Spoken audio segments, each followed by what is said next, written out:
Yeah. But no big hit like the Gengar or the Dragonite or anything like that. Oh yeah, definitely not. Dragonite, man, that's what I want. That's the goat. Mm-hmm. Okay. Talk to him. Pull that for Night for real. That's what I'm saying. Yeah, if that Yeah, happens, I'd get the gums out. For Like, what, me or oh. Dragonite? No, Hold on, wait a minute. We got questions we need to answer. I guess we can answer those questions during the episode. What's going on, guys? We're going to episode 153 of the Good Great Perfect podcast. Little different setup today.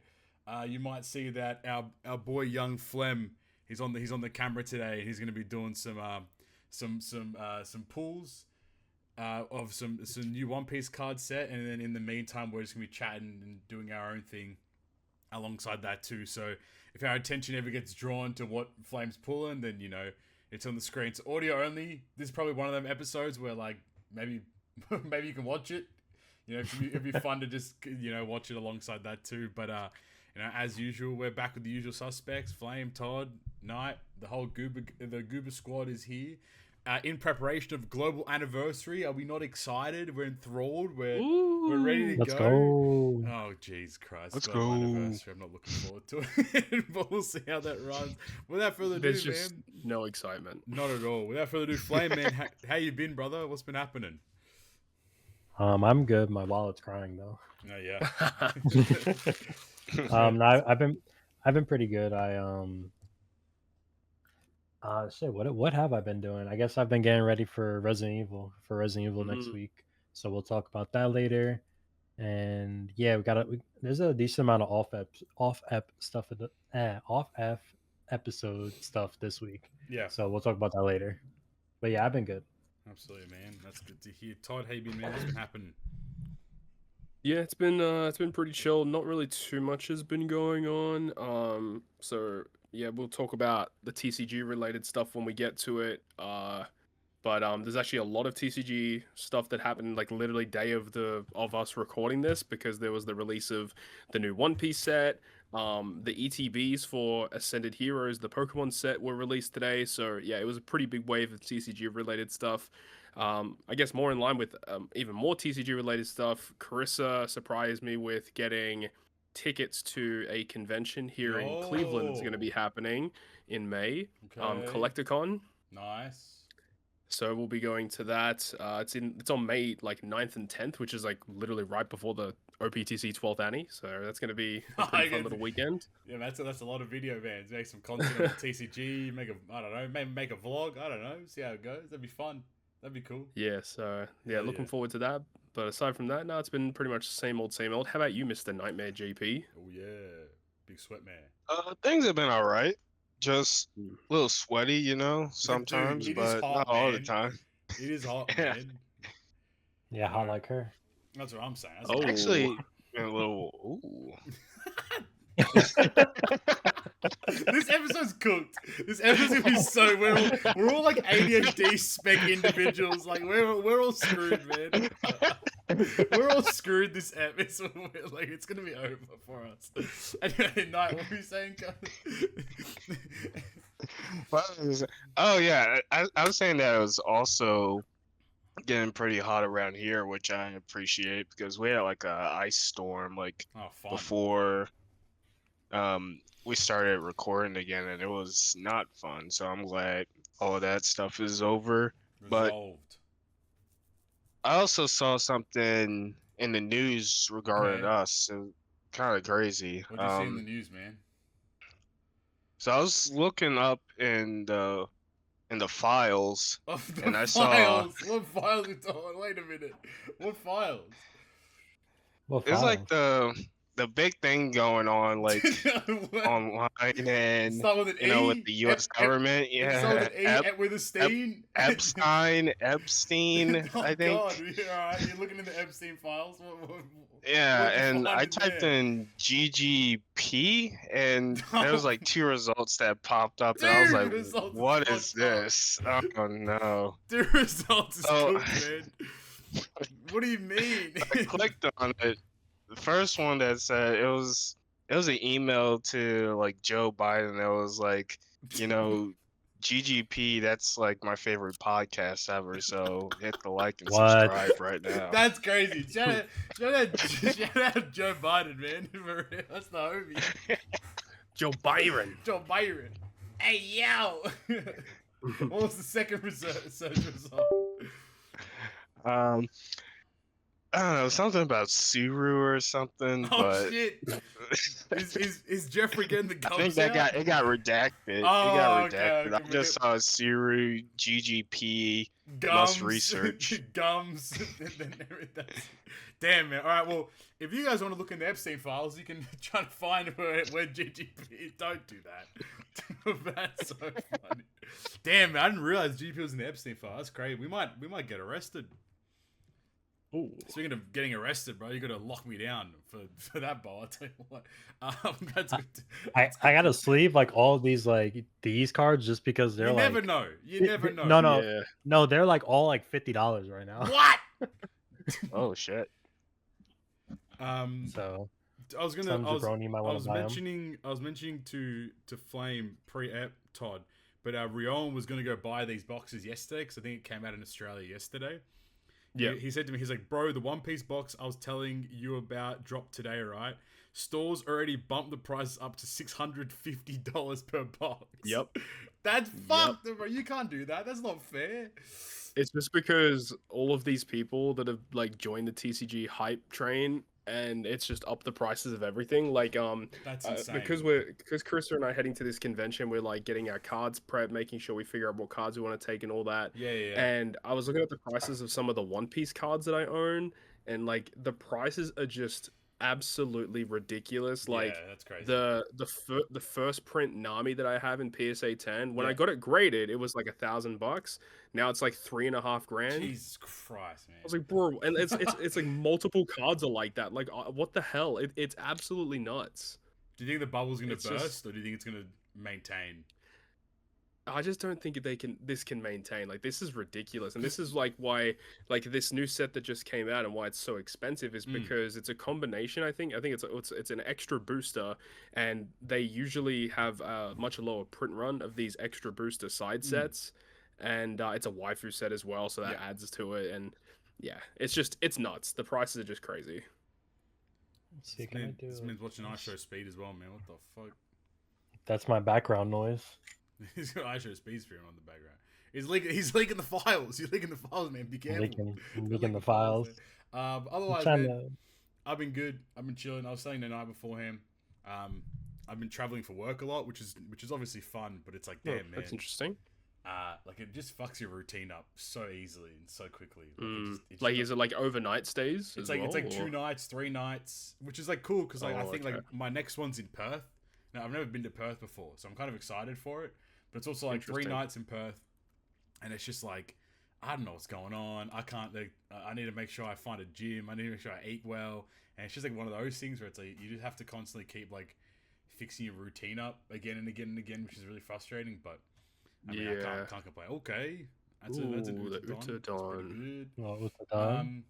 But I guess without further ado, we've actually had I guess a decent amount of OPTC news, which is like always kind of fun there. I want to start off with our favorite topic of co-op. I know that Todd and I went on a bit of a rant last episode. I don't think we discussed the new Grand Feast pseudo structure. So I do want to have a quick chat about that because I think that's completely changed the way that Grand Feast is run per se, which I think is, which I don't know if it's a good thing or a bad thing. I've heard very mixed opinions, but I guess like to quickly kind of lay it out. Right now, the Grand Feast structure, the way that it works is every 15, 30, and 45th multi, you're guaranteed the step is guaranteed to be either the Grand Feast unit or a Legend step. Meaning that essentially the only way for you to actually get a good rank for those that actually care is essentially doing one full rotation and then another 30 multis after that, being, I guess it's like 80, I think it's 80 multis total for a full rotation of 5 of those steps, which is great if you're trying to rank, and it's great because it gives you a lot of Grand Feast units, but I feel like it kind of has completely removed the actual functionality of what Grand Feast Sugar Fest was meant to be, which was like a way to get older characters and like a bunch of new characters. Instead, now you're just getting 5 multis worth of Grand Feast units, which I feel like is kind of reductive to what was the original intention of the mode. Mm-hmm. So like, I totally agree with that. How do you feel about the new structure, I suppose? I mean, noting that Grand Feast sucks balls and co-op is also ass, but like, what are your thoughts on the new format? Yeah. Like, I think that I get what they're trying to do. They're trying to get people to play Co-op Quest a bit more, because beforehand, no one really cared about Co-op Quest. I mean, you had the small handful of people that actually cared about ranking, but now that you have a way to almost guarantee yourself a really high rank, people would go out of their way now to actually play more Co-op Quest. I get it, but it also kind of defeats the purpose of it being a competitive mode, because it's kind of anti-competitive if you just get X amount of Grand Feast stones and you're kind of just guaranteed to be in a certain rank. So I don't really get it. I think it's a bit of a weird addition. And you also made a pretty good point that I didn't even think about, is like a Grand Feast is like a way for you to like acquire characters that you were missing, especially for like casuals and like new players. But if people are just going to get guaranteed Grand Feast or Legend steps, then a lot of the time they're just going to keep those over ones that may potentially have like actually new characters for their accounts. That's I don't really understand it, and Grand Feast just fucking sucks. Grand Feast blows. I think it's just I think Co-op sucks. Co-op, I think Co-op is genuinely the most detritus mode. I don't think we have to talk about it too much, but like, I think they've just completely fucked Co-op. Period. Like, I think a few people like talking to me about like it's actually better that like it is this way, because it kind of like guarantees points and rank and stuff. I'm like, I get that point, but like, I feel like the whole gimmick of Co-op was like, oh, get lucky in a multi, which is like, oh, okay, like that's kind of lame. Like, luck is the ranking factor. But then like on the other hand, now it's even more granular to that. That's a good Don card. Now it's even more granular than that, where it's like I think I downloaded the results for like the ranking of Co-op. I think like rank 1 got 573,000, rank 2 got 562,000, rank 3 got 560,000, rank 4 got 558, like it's all just by like a couple thousand points here or there, and it's purely just like rolling the dice and like making sure you get no legends in your like in that 15th, 30th, 45th multi-step, because getting a legend actually reduces the points you earn. And then it's about making sure you get the maximum amount of the newest I guess Grand Feast unit, being in this case Robin. You want to get 3 copies of Robin, and then like proceeding to get the new, like it's just become like a bit more calculated, and I guess a lot less like RNG, which I don't know if that's a good thing or a bad thing. I can see it from both lenses, but I do think it's like an overall net negative to the game mode. And at this point, like, I think Co-op is probably just like purely dead content, and getting a single copy of the unit is likely all you'll ever need just to have an extra booster. And I think going from there, I have little to no hope that Co-op will ever get resolved. Honestly, playing the PKA variant of Co-op is probably the move to going forward in reality. That is literally all I do. It just works so well. I think it's, and especially because like these days, like it's so easy to just clear it by yourself, pretty much. Like you can just have a dummy account that just passes the turn on like stage 4 or something like that, and it's like it's over. Yeah. So, yeah, I don't know. We'll see. I think the funniest part to come out of it was I mean, I joked a lot with this guy, but the guy on Twitter that was like, of course the idiot that gets his gems sent for free gets pulls like this shit. ... It was in response to my Grand Feast sum, which mind you is just fucking free game mode gems anyway, which I'm like, that guy fucking it's blows. So dumb. But yeah, that's about it. I think we talked about Rebecca, I want to say. Yes, we did. So I think the newest thing for us to discuss is everyone's favorite Kazuna legend, Shinobu and Otama. Todd, do you want to give a couple thoughts on Shinobu and Otama real quick? I just don't understand why this character exists. Like, I don't get it. This character does work very well with the other strength slasher free spirit focused scabbards. Like we had the Momo character, we've got like K-Dad, 6+ Odin. Like all of these units work really well together, but like who cares? The team sucks. it's only good for this upcoming Kizuna, and then you're never going to use this character ever again. This character may have some use in Rumble, but a little niche. If you really got to use like Momo, like a Momo alongside him, it's just like such a blech meh. Who cares? Honestly, I will say I think the Kizuna Rare Recruit Yamato is actually very good. Very good, dude. Such a good yeah. unit. The Yamato just does everything. You've got like damage, a damage link special, color affinity, chain. Oh, VD leader. Yes. Damn, I think that's the best leader in the set, or one of the best. This is actually the only leader in the set. Oh, is it? Yeah. Oh, damn. So we might be seeing quite a few of her tonight. Okay, there we go. So that if you get a leader, that means it's a triple hit box. I'm pretty sure. So the SP boxes, apparently they're all 4-hit boxes. So shit. If there's an SP in here, we're getting 3 more. Damn. There we land. That's dope. Hell yeah. Yeah, I think. Yeah, but Yamato just does everything like color affinity, chain boost, damage threshold on your side of the field, reduce enemy threshold, defense reduction or increase defense removal, some resistance down. Like Yamato is just a very good, solid Kizuna Rare Recruit. So I think Yamato is a character we'll see more play than the Otama and Shinobu. Just a very mediocre, kind of like very skippable batch of characters, really. I agree. Yeah. I think it's I think it's kind of cool the idea of like the final tap increase. Like you can get to like that 200% final tap buff like really easy, which I think is kind of neat. And that kind of makes the value of like final tap potential ability and then the like the 6 character rush pretty cool. Otherwise like I mean like extended attack boost for a while and overhealing and like it's cool, but I'm not really that over the moon for. No. I suppose. In Rumble, they just do a lot of random little debuffs and stuff, which is kind of neat, but I don't know where they're gonna potentially find space on a team. Especially because like they're looking for Land of Wano arc characters as well. Yep. And specifically they're asking for Momo, which I don't think Momo has a good Rumble character at all. So it's just the main issue that like tag characters just have in general. They're just really poorly designed.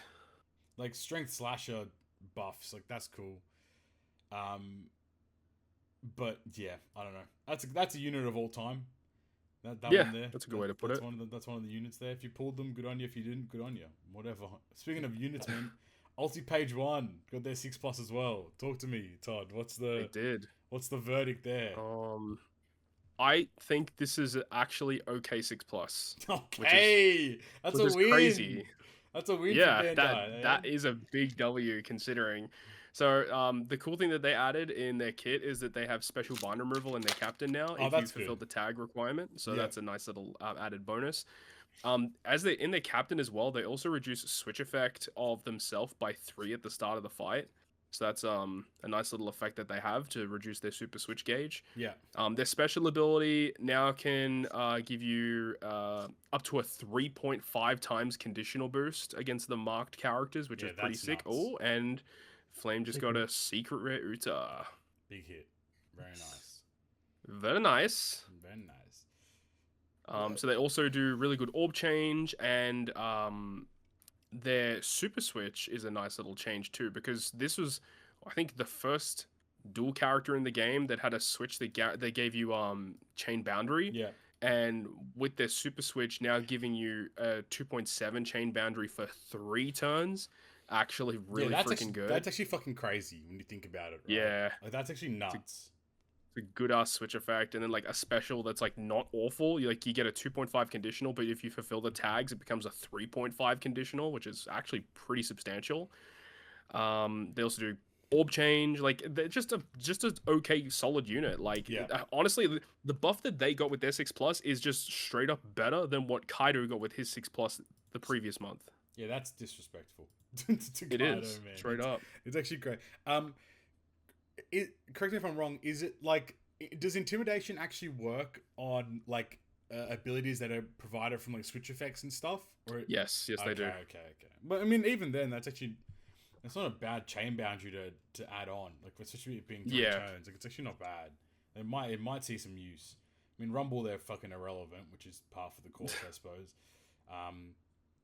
But I mean, it's a good 6+. It's another one ticked off the list of 6+. And I think this character is going to be pretty good when the next Assault Rumble comes out because they do 15 times attack and spread damage to powerhouse enemies. Yeah, that's so GG. like that, and they also get additional buffs in Assault Rumble as well. So this might be a unit to see some play. We'll see. Level 7 attack and speed are buff to Land of Wano. There you go. You can combo them with Rise of Shinobu, mate. Not Rise Maybe of Shinobu, with Shinobu Otama.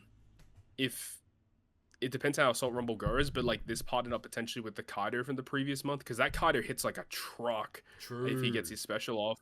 And you need like Land of Wano units to synergize together, and I mean this is driven powerhouse, so it works with the Kaido. This plus Kaido is going to do so much damage against it has to be specifically a powerhouse enemy for ulti page 1 to do heaps of damage against them, but the potential is there. I agree. There we go. That's all the units that came out. That's fun. Yeah. I was gonna. I mean, I'm just like scrolling through like what's been happening. I think it's pretty cool that they've added in. Oh, there we go. Ooh, Altart Koala. Very nice.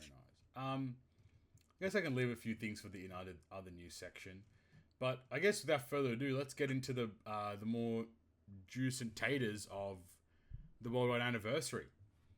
Oh yeah. Starting, we're gonna get an official post on Feb 22nd, 1900 PST. We are confident that it is at least 2 characters. We don't know if there's going to be a hidden 3rd or 4th for all we know. And then there's a few things that have come out pre-Annie and also the version 15.3 update. So where do we want to start? Where do we start? Maybe we can leave predictions in towards the end. So I guess we can kind of jump in with the Sugafests, the pre-Sugafests that are coming out. So we have 2 Sugafests that are coming out, being the Worldwide Anniversary Countdown Sugafest and the Head Start Sugafest. The Head Start Sugafest is fucking cracked. It is a nut Sugafest, and then the Worldwide Countdown it's okay. It is a Sugafest of all time. Very skippable. Very skippable. Yeah. But I will say the Head Start one though. Like that's actually nuts. Head Start Sugafest is insane. It is. It might be one of the best Sugafests of all time. To be honest, I also have. I'm in the same boat as you. I think so. Like it has a cracked assortment of characters. I think I don't know if it's all units or if it's only the units that I think it's only units that they actually specify, which is crazy. Like it has Super Sugafest units, and the oldest one is Whitebeard Ace, and then it has a bunch of Rumble characters, and the oldest one being Fuji Green Bull. Treasure Map characters, oldest one being Mole and Karasu. And then Kizuna Legends, oldest one being Sai and Leo. Which is like kind of crap for the Kizuna ones. And then like the regular batch Legends, basically it's from the Usopp Lilith batch onwards. So like Emmett is pullable, which is kind of crap. It's basically anything from the start of like 2024, I think. Yes, because it was Whitebeard Ace was what? Was that the 2025 news legend? The 2024, I guess, like the December 27th. Oh yeah, so character? Anything from the start of so the 2025 onwards. So everything in 2025.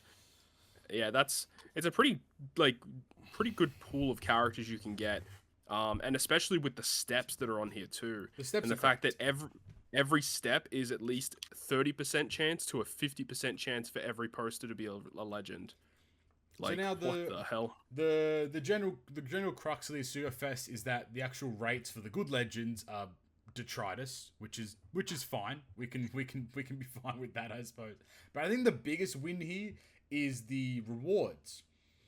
The additional rewards. Yeah. So I think I would say it's actually really hard because this Sugafest is only out for 3 days.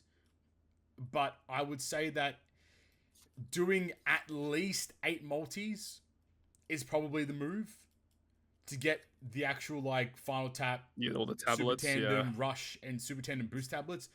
Obviously, the other like limit break type and class tablets are nice, but we do get quite a lot of those, at least from like ranking rewards and stuff from time to time, which is good. And, Box already unless done. if you're actually trying to get like top ranks in Super Boss, like those tablets are pretty redundant. I would agree. say. No, I agree. Yeah. But on the contrary, though, doing 8 multis still nets you 9 Aurora Yeah. gems, and you get at least another rainbow level limit break post, which is like just a nice addition to have. So I think Rush, a tandem boost tablet, final tap tablet, like Yeah. you get all of those, which are really good. I think 8 is probably the play, and then I think and then it's the added bonus of if you pick up any dupes, any new legends. I'm missing it is a good opportunity to pick up like either dupes of Super Surface, but like for example like the Rumble legends, like picking up missing Pika, Weevil, Jimbei, the new Stussy, TM legends, like that kind of stuff. That Atlas, that Kizuna Atlas is just a disgusting character for no reason at all. Like a really useful unit to have. So like it's actually such a even like that quick Frankie. Remember when he was doing fucking crazy numbers? Oh, yeah. like Yep. It's actually a really good banner. So I'm very impressed that they did this. I think it's actually good bait. Like I actually wouldn't even call it bait. I'd just say it's a good Sugo Fest. And the other thing that I think a lot of people should keep in mind though is that the Sugo Fest is going to come out tonight as of the recording of this video. Yes. And when it will leave when the maintenance period comes up. Yep. The thing is though is that we will get character information before the Sugo Fest leaves, so you could potentially wait, see what the Worldwide Annie characters are, and then you could make your decision as to whether or not it's worth pulling for. I mean, most cases it's probably going to be terrible and it doesn't matter, but it is something to keep in mind that you will know character information of Worldwide Annie before the Sugo leaves. And I think the other factor as well is that, which we'll get into, but the whole of story mode resets. So Oh yeah, that's a lot of gems.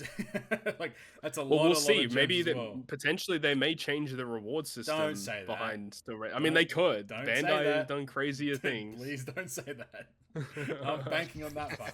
I mean, personally, I think I'll do the 15. I just think like this is a really good banner, and then obviously the anniversary banner, like the Global Annie banner, won't have any Super Sugo Fest units on it. So this is a good opportunity to actually pick up a couple like dupes, hopefully, and then maybe get some new legends. And if not, I think all the rewards anyway are kind of gas regardless. There's a nice Uta there. This is the alternate art to this. Ooh. Damn, we're getting Uta. Does that mean manga Uta coming in? Question mark. This could have been the manga, but I got screwed over. Hold that, mate. Then the other banner being the Worldwide Annie banner, a lot worse. But I guess it's a good way to pick up some Aurora gems. But I think the cost of the gems that you spend on the banner, like in terms of dollar-wise, is more expensive than just buying the Aurora gems themselves. So if you wanted the Aurora gems, you might as well just purchase them separately. Plus, the legends that are on the banner kind of dookie butter. It's basically a pseudo Aurora banner, like low key, with the legends that they have on the banner. And I think the other part of that banner that's kind of ass is it's all 50. If it was all 30 gem steps, actually it might have been better, but it's all 50 gems. So except the first multi. So you just do the discount, get your 3 Aurora gems or 2 Aurora gems and dip. I think is the play there. So that's those 2 banners. But mate, version 15.3. Wow. Oh. Who's excited for? Hey, Knight, are you excited for Auto Plus? Yo, Auto Plus, Yes, sir. dude. Yeah, We're back. We're so back. It's time to Autoverse the world. Oh my god. Okay, so we have version 15.3. The biggest 2 points of this update being OPTC level, which that's gonna be a fun chat to have, and the new auto feature. I think we should start with the new auto feature because it's probably a lot easier to kind of.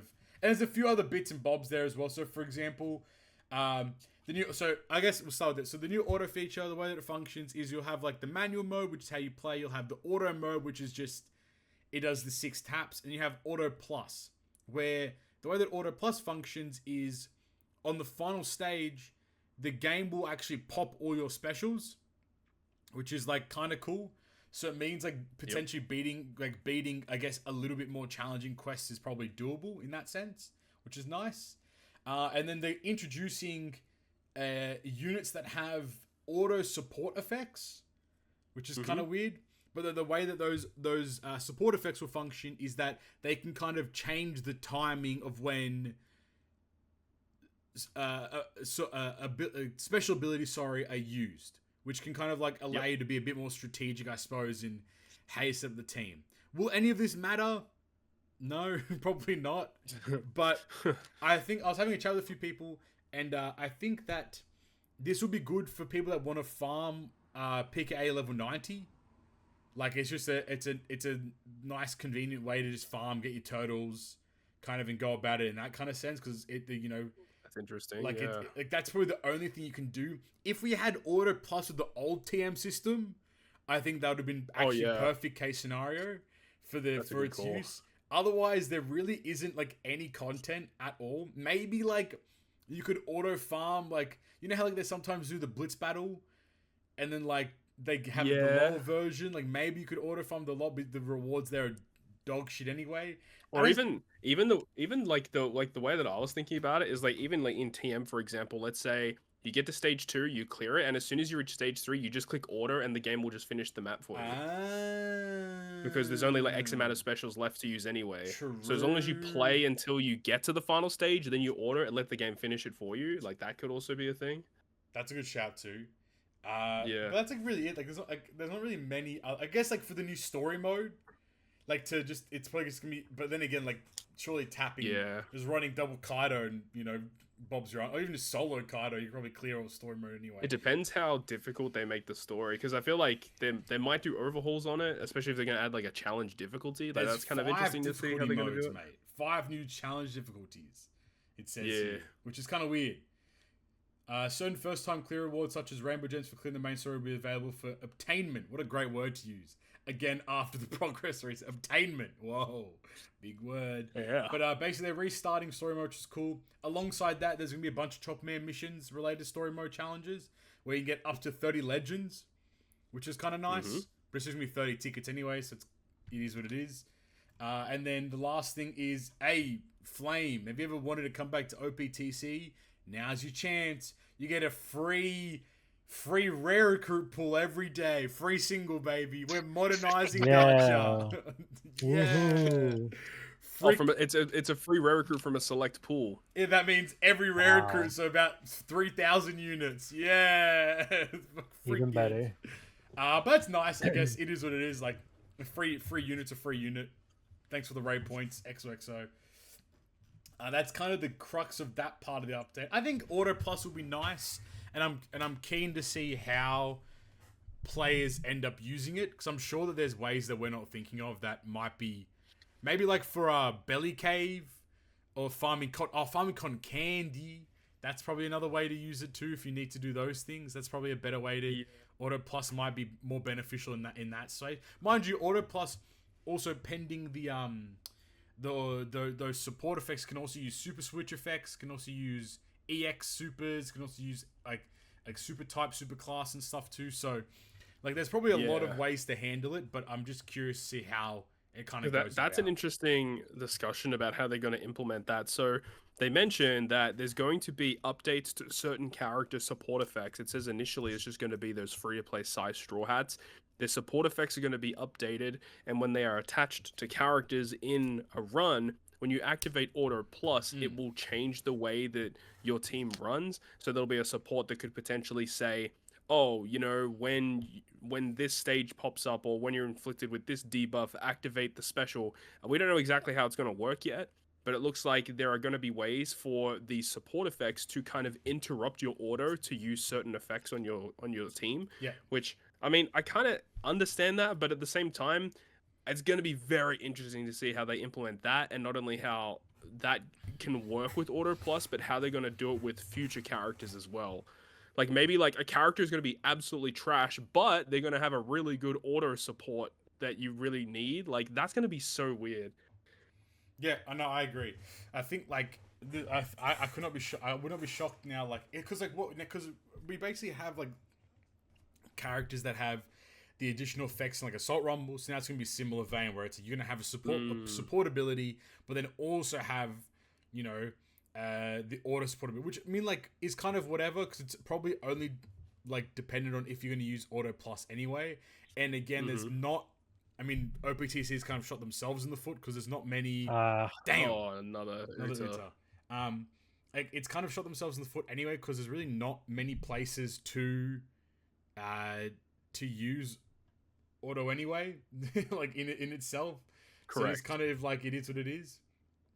So yeah, that's not fun in that space there, which is fine. The other like small updates was like they're updating the crew log system a little bit now, whereby I think it's like what you can like look at a crew that's cleared a quest, you can copy it to your crew log, and then units that you don't have that are exchangeable like from shops and stuff, it'll like you can like auto exchange it or ask it to like exchange it from the shop and then get the unit themselves, which is kind of that's what I understood it was. Yeah, but that's also some people were confused. That's also kind of useless though when you think about it, because generally it's the new unit it's the new free-to-play unit used to clear the quest, and that unit doesn't appear in the shop for like 3 months anyway, so like it's kind of reductive. But I mean, it might be nice for like older content, or it might be nice for like things like Grand Voyage and stuff like that for newer players, which is cool.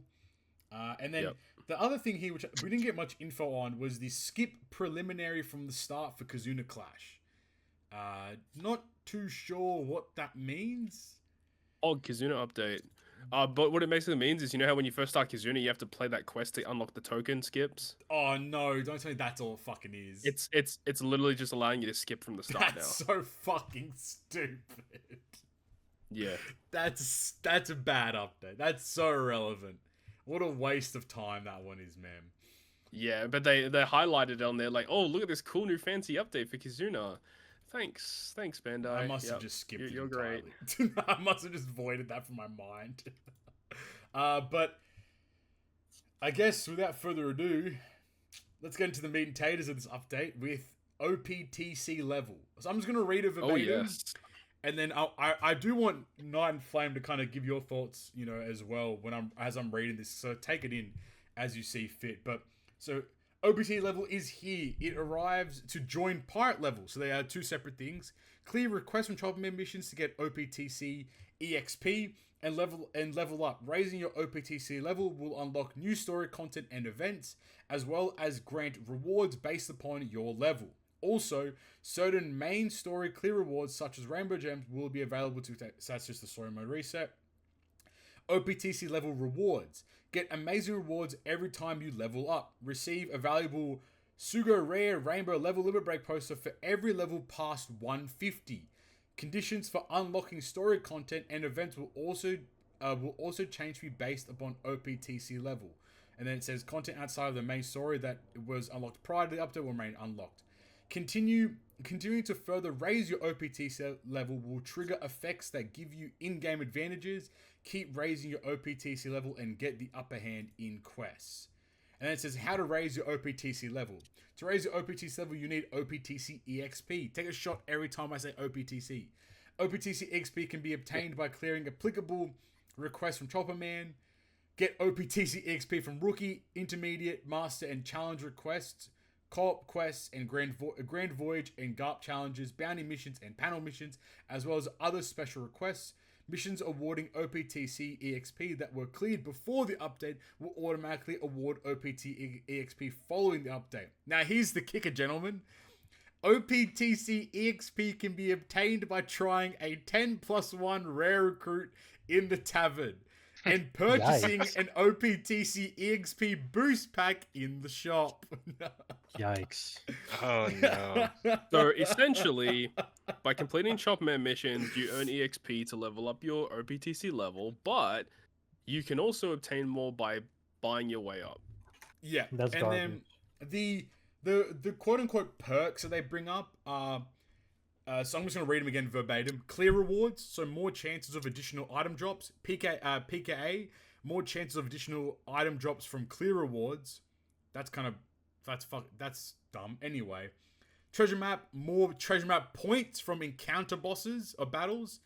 Assault rumble, more assault score bonus, which is fucking crazy, by the way.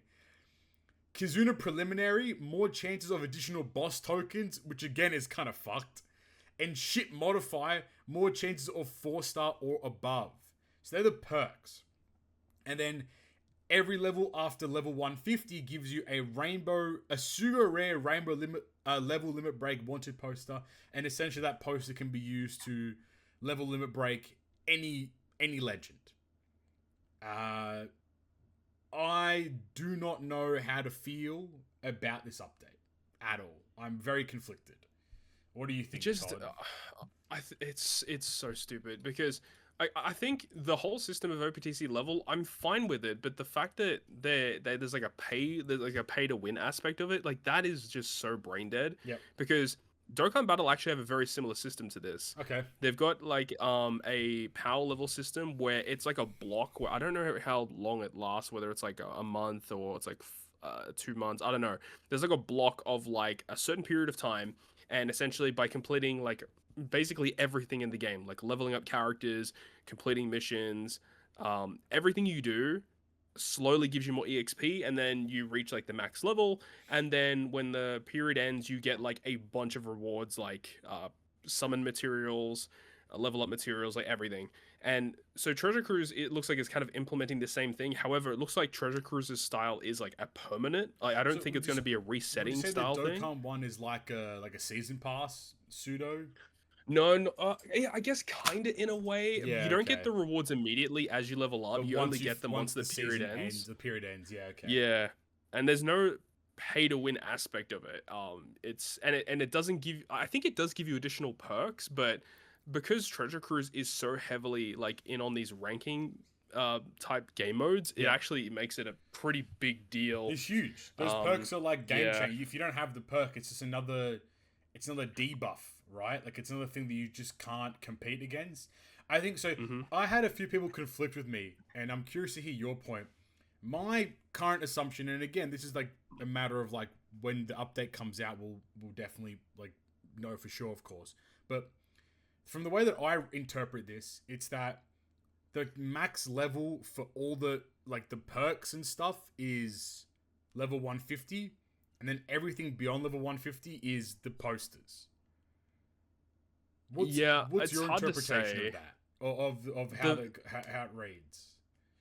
The graphic would lead us to believe that it's going to be maxing out at 150, but for all we know, it could go higher than that. It could be 200, it could be 250. Do you think the perks are going to be like beyond whatever the cap is? Because I think that's insane if that's the case.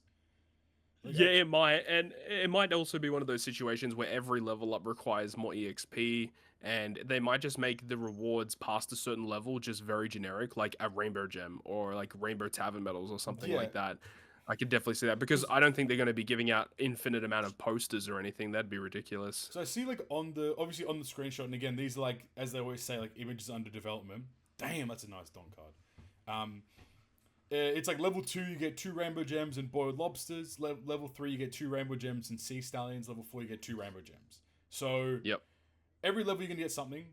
And I think the biggest cruxes, aside from like, because I do want to talk about the purchasing thing a little bit more.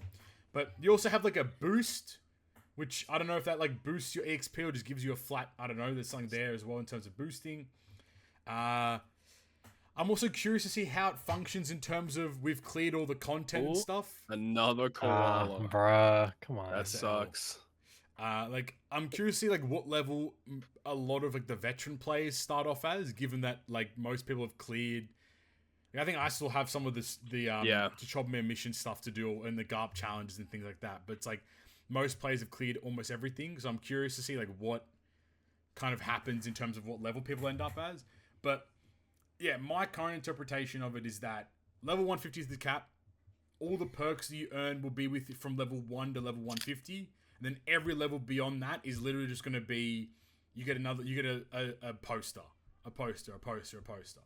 And I think you're right. I think it will be a bit of like a, maybe not linear, but exponential will be also. But to be fair, OPTC's XP curve is fucking exponential, given that you need 150 million XP for a level 150 unit.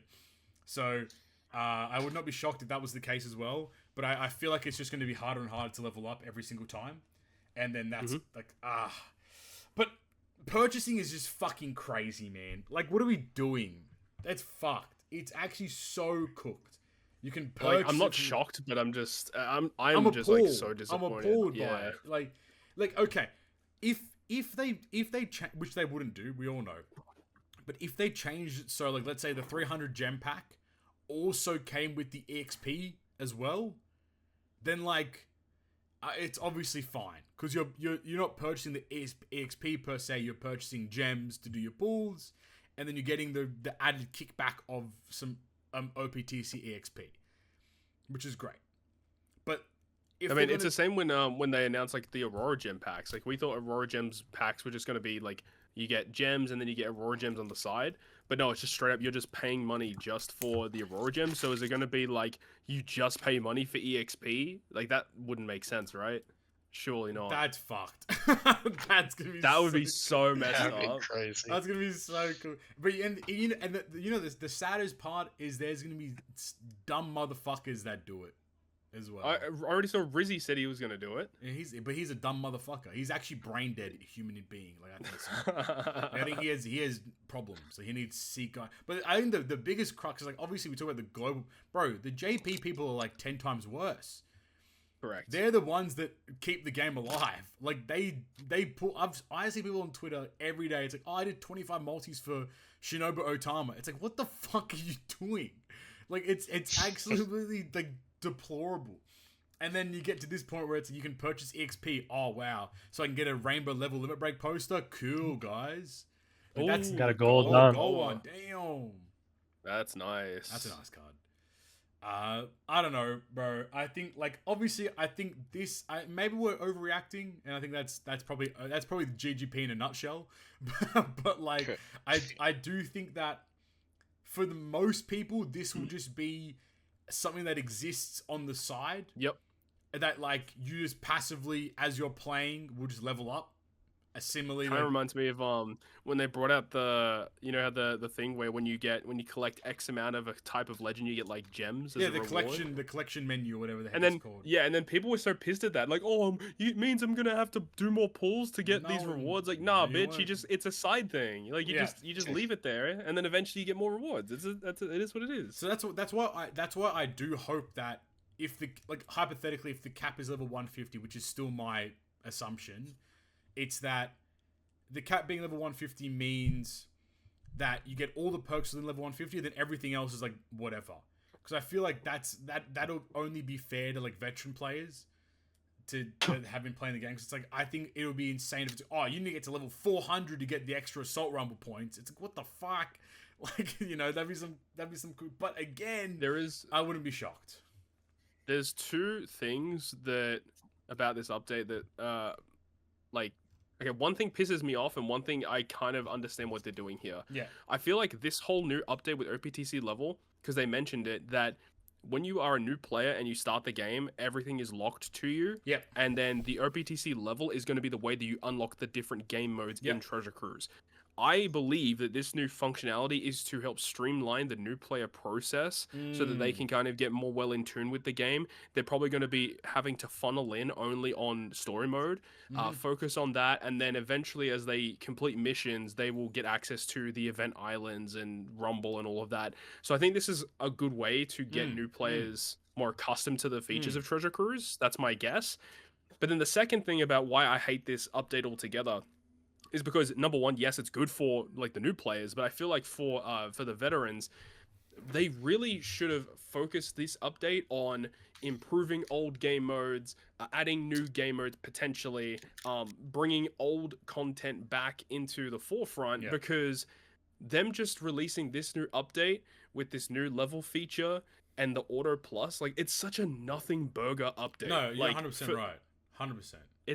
I mean, they've updated the story mode with new.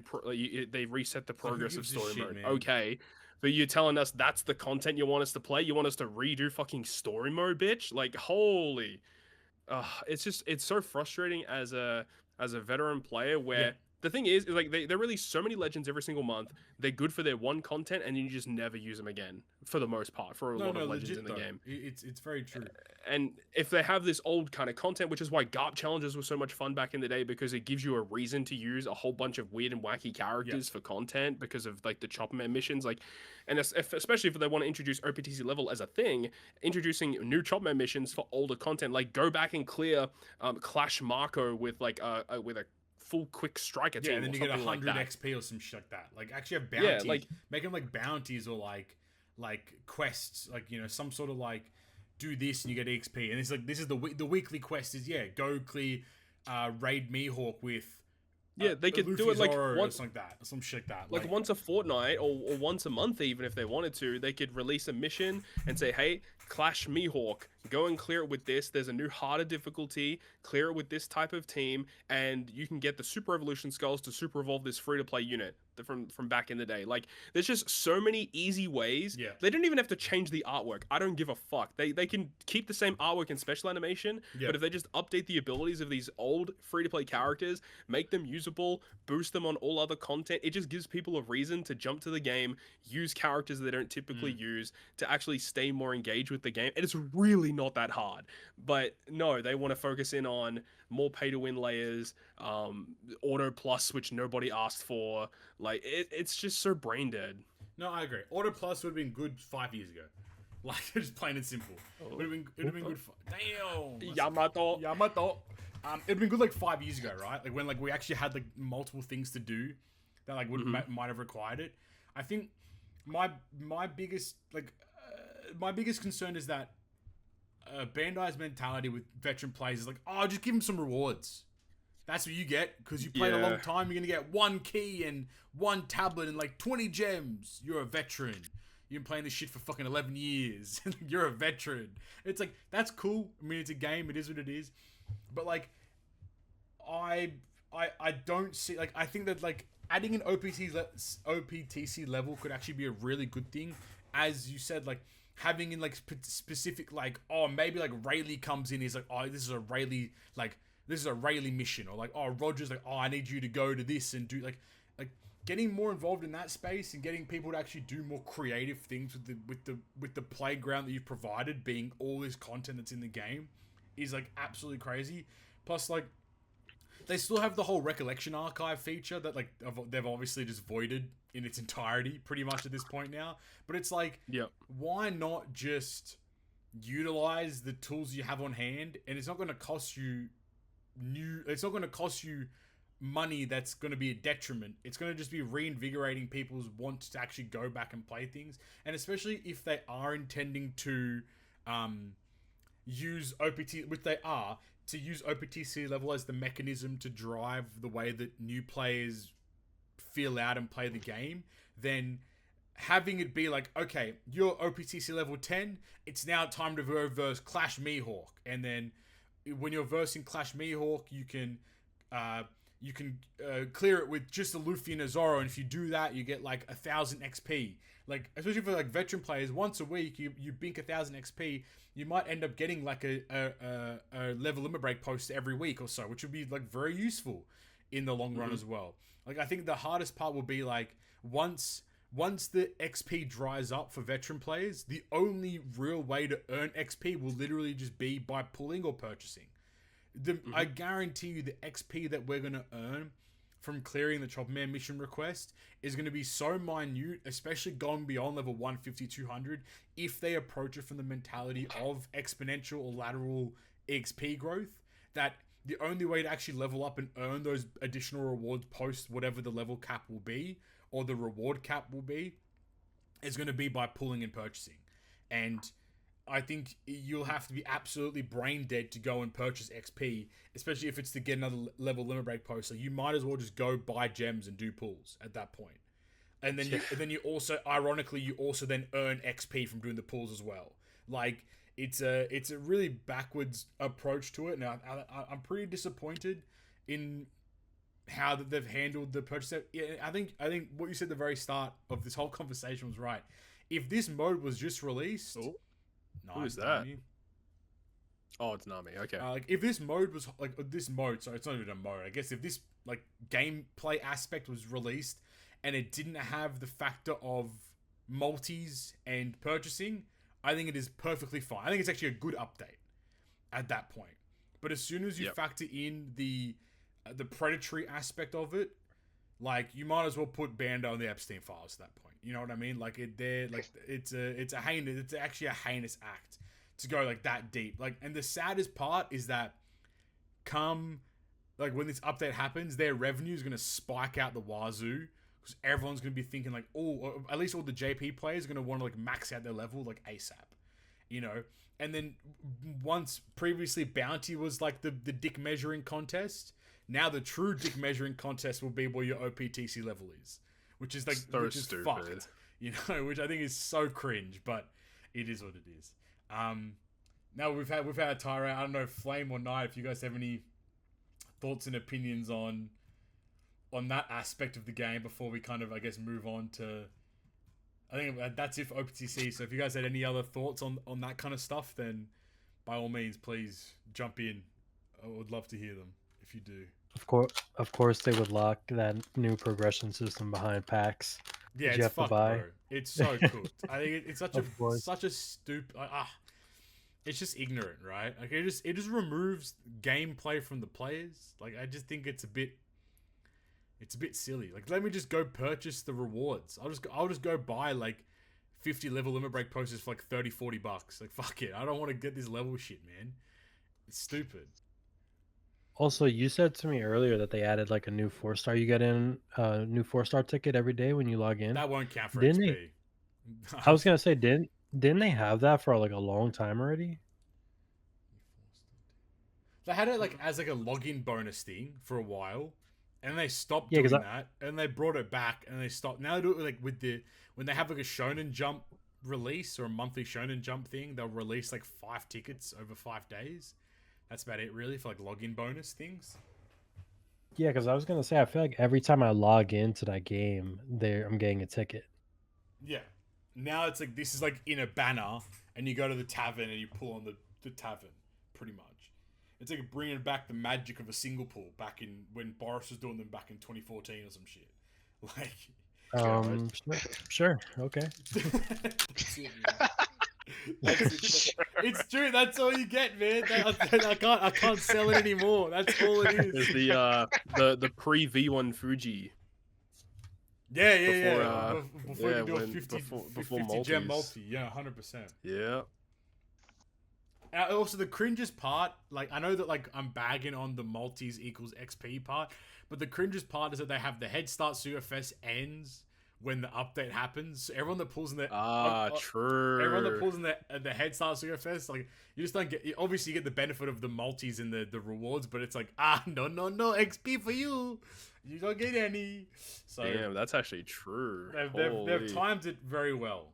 I would also. I think now's the time to make a new beginner's guide with that Sugafest coming out for sure. Like, because that. That's the one. That Sugo is crazy. That's the one. Knight, do you have any thoughts before we jump into the rest of the world? Another Uta. Damn. No, it's too much to handle. It really is, man. It's just a lot to manage, right? It's like you have to. But then what the fuck's the point of pirate XP, like pirate level now? Just for stamina? Like that's it? Like, yeah, because literally it doesn't mean anything anymore. Bro, what happened to the alliance level? Where did that go? Yeah. That shit's been in the game for like 8 years or something like that now. And nothing's come of it at all since day one. It just sits there, does nothing. Oh my days, bro. Oh my One day, man. One day, man. One day, for real. Alas, it is what it is. All right, rest of the world. I don't think there's anything else OPTC related that's actually kind of big. Oh, sorry, Jesus. Predictions. Predictions for Worldwide Annie. So we know there's going to be 2 legends for Worldwide Annie. I guess we'll find out in like the next, like 2 days or so, in terms of from the day we're recording this, I suppose. So, yeah. What is everyone's predictions? There'll be 2 characters, and we know it's Egghead themed. I'm trying to get the image of the characters to post in here. The little silhouettes. I think it will. I definitely do think it'll be Sanji Chicken Nustro. or just like Sanji on the left, maybe. And then who's feasting on the right? It Maybe could be it's a Luffy. Zoro? It could be. It's like a Sanji Zoro banner. What if it's like Luffy eating? You know how like how he needed to eat halfway through Egghead and like Kizaru gave him the food. The dead Luffy. And then, Yeah. bro, but then he has like a recovery orb mechanic, and then he gets like strong after he starts off really weak, but then when he eats 15 recovery orbs, he becomes like a 7x captain or something like that. That'd be cool, but it won't happen. I think it's hard to get excited about these legends these days because the design of most legends are just so bad. Like it's hard to really get excited about a new upcoming legend when you just know that the character abilities are going to be plain mundane and not exciting. I only get excited for Super Sugos these days. So and even then, they can be a bit of a letdown. I'll read off a few things that people said. Oh, that's a nice big hit. card. Yeah, it's a big card. Very nice. Someone said Luffy A Sabo, and then the other one was Kuzan and Garp. Somebody said Sanji and Nustro, then weak Luffy eating. Sanji and Kizaru. Galaxy Divide Garp is very obvious based upon the left pick. Interesting. Sanji kicking Nustro on the left, York on the right. Luffy Zoro Sanji V2 Wano style and Galaxy Divide Garp. Well, we know it's Egghead Sugo, so it can't be anything that's outside of Egghead. V3 Straw Hat Pirates, and then Yamato Momo and Nine Scab is just to piss off Toadskii. Yeah, I bet. Let's get a silhouette Joy Boy and Emmet. Okay, buddy.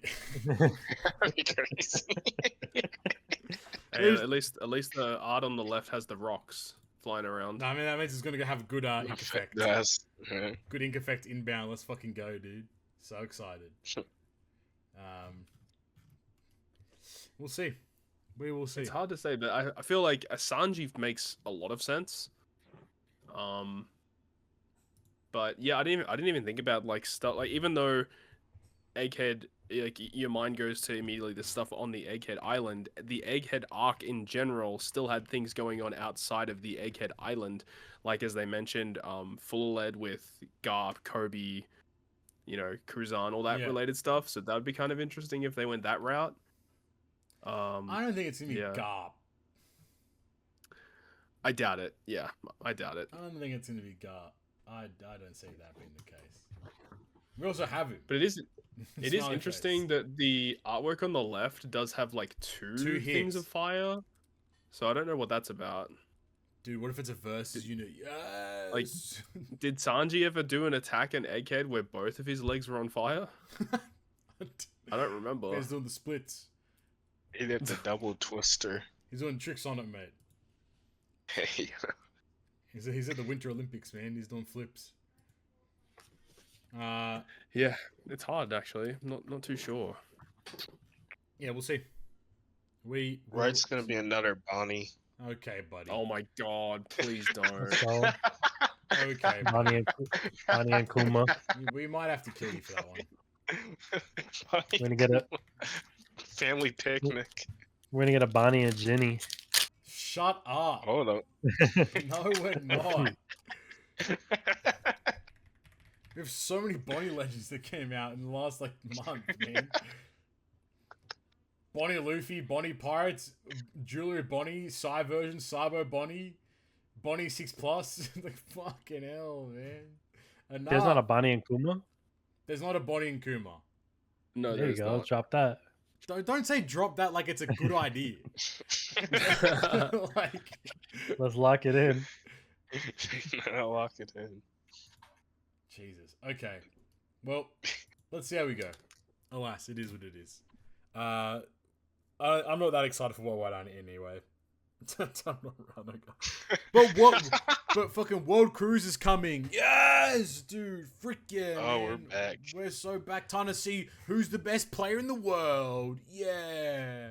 Oh yeah, I don't know if you mentioned it, but the fact that this worldwide Annie Suga that's about to come up, they mentioned it being the first half. Yeah, that's funny. I didn't want to bring it up for trauma reasons, but it is the first half. So it's like, TM will be the second half, most likely.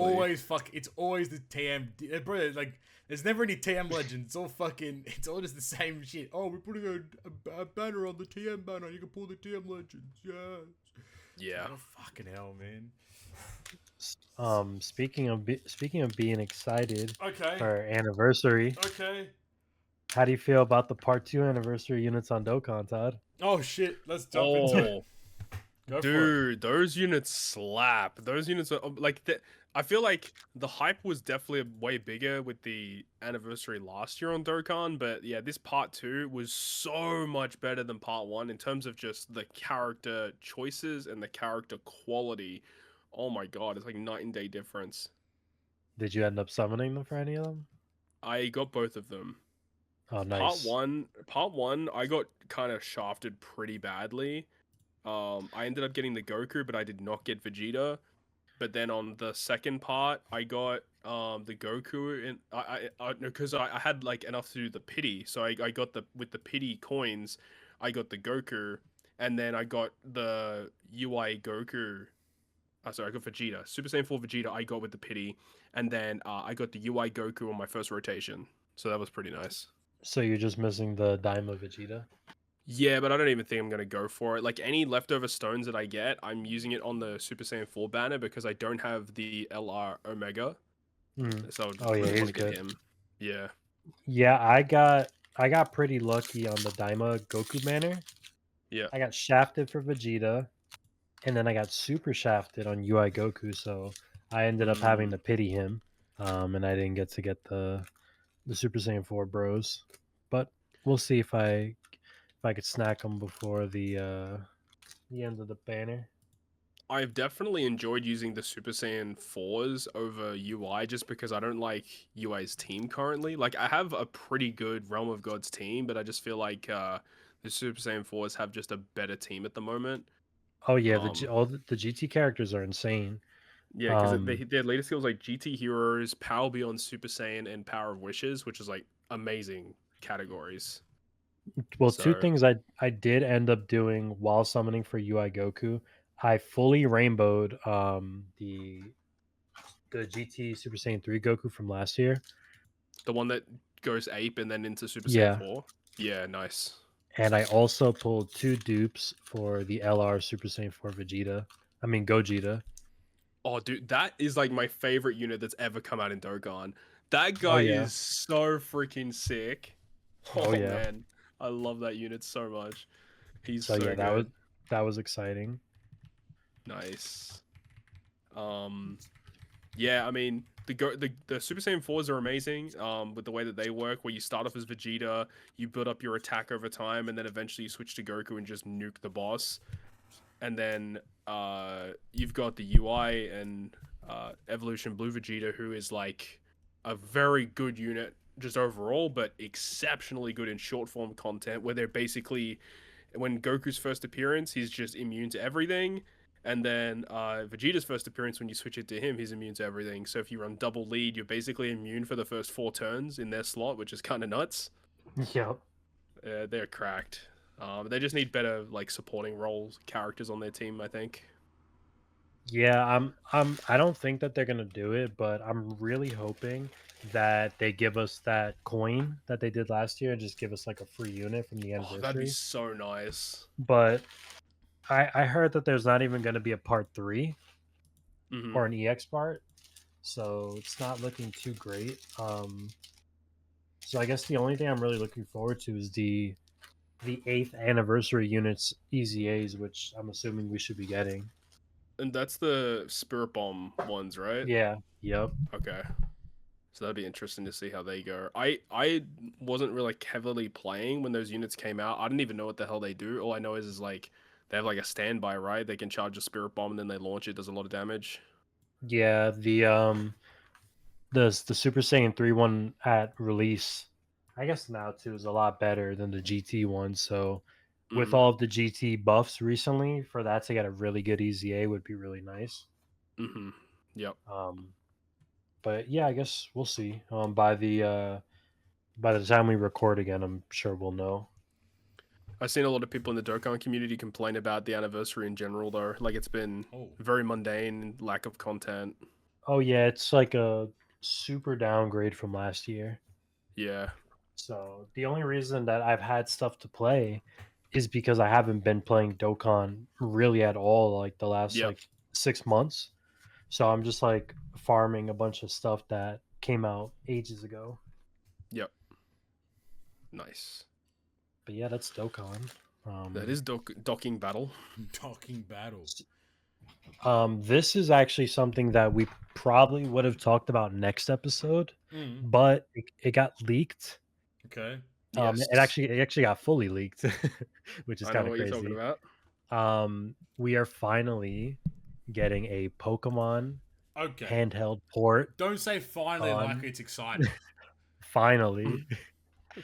They're releasing. I think it actually comes out the day of the stream, the 27th. Yeah. Yeah, we're getting a. I don't know if it's like a remaster or if it's just a release of It's Pokemon just Fire Red this- and Leaf Green. It's just the same game. Yeah. Yeah. I think so. There's Pokemon Home. There is a support or something caveat. like there is a caveat behind all of this. that. Yeah, and the tell me, fact Todd, how that, much does it cost? You have to fork out $20 for it, though. Which is just fucking insane. It's so stupid.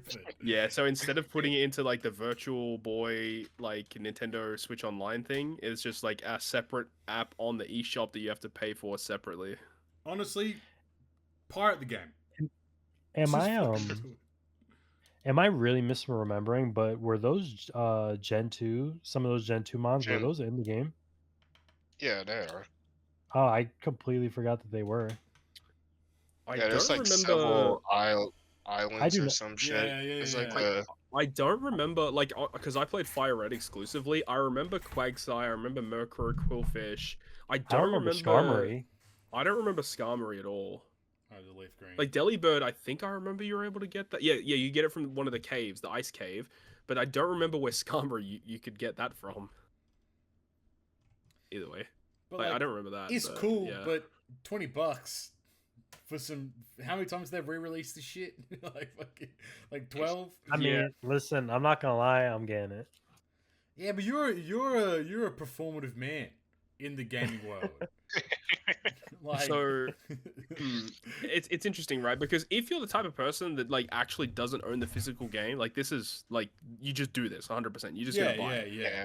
If you own the game, like there really isn't much of a reason to do this. But apparently, from what I've heard from people that have data mined some things, or have heard Yeah, some there things, you go. This guy's got two of them. that apparently the exclusive event like mystery Yeah, I did gift see this. things are going to be in like there's no confirmation yet. People have been saying that it's going to be in it because the soundtrack of the game is on the Nintendo Switch Online, and they've input some of the audio tracks from those mystery gifts. Yeah. So people are thinking that the mystery gifts are going to be in it, and if that's the case, this is going to be the first official time you can actually get some of these mystery gift Pokemon, which is pretty cool. And there's going to be Pokemon Home connectivity, so you can transfer it onto your Pokemon Home system, which is I think it's a pretty cool idea. It's just the fact that it's kind of suckish that you have to pay for it. Oh, the home and- thing's debatable because they it's not removed confirmed that yet? from their thing. No, it was on Oh. there at first, and then they removed it. Oh, So That's Damn. sucky. yeah, so we'll see. Yeah, Damn. Okay. we'll see. Shit. Fair Yeah. enough. Okay. And it's Very cool. sussy. Don't get it twisted. Like it's cool. I think it's, but like I think what kind of grinds me about it is that it's just frustrating that you have this whole virtual console thing where you've released a bunch of games, not for free because you have to have what you have to have like the Nintendo Online subscription anyway to play them. Yeah. But like Yeah, the fact that you've released them and like you can play like a butt ton of games to then just go in and be like, Pokemon though, $20 please. It's like that's just kind of lame. And it makes you think if they're making these for like to be purchased, I'm pretty sure they're gonna do that for the other games. Every game's to be purchased now. Bro, Ruby Sapphire Emerald re-release, like that's They're gonna like make a- $40. They're gonna make a butt ton of money. I'll tell you that. Yeah, but it's Nintendo. I mean, in a nutshell, it's man. literally free money. Did you guys see the exclusive Japanese edition of it? Oh god, Wait, I did not Yeah, see it's this. crazy. It's actually pretty sick. what's the What? It's like a physical thing. Oh Yeah. shit! Yeah, Yeah, it's I did see physical. this. You get the cartridge things. They're cool as fuck. The boxes. Yeah, it's the OG cartridges, and then it's like a physical, Pokeball selection for the starters. Okay, that's actually kind of sick. Yeah, Damn. Damn. of course, Japan only. Yeah, that's But cringe. this shit get scalped up the wazoo in the US, man. Fucking anywhere like that. That'd be crazy. That's cool. I know a lot of people are asking for them to do the DS games. I don't know how they would do it, but You know what you do, I mate? think it would Get your be kinda 3DS, mod it. Yes, sir. I'm playing right I now. ju- I'm playing through Renegade Platinum. Barry's beating my ass. Shout out F-Lane.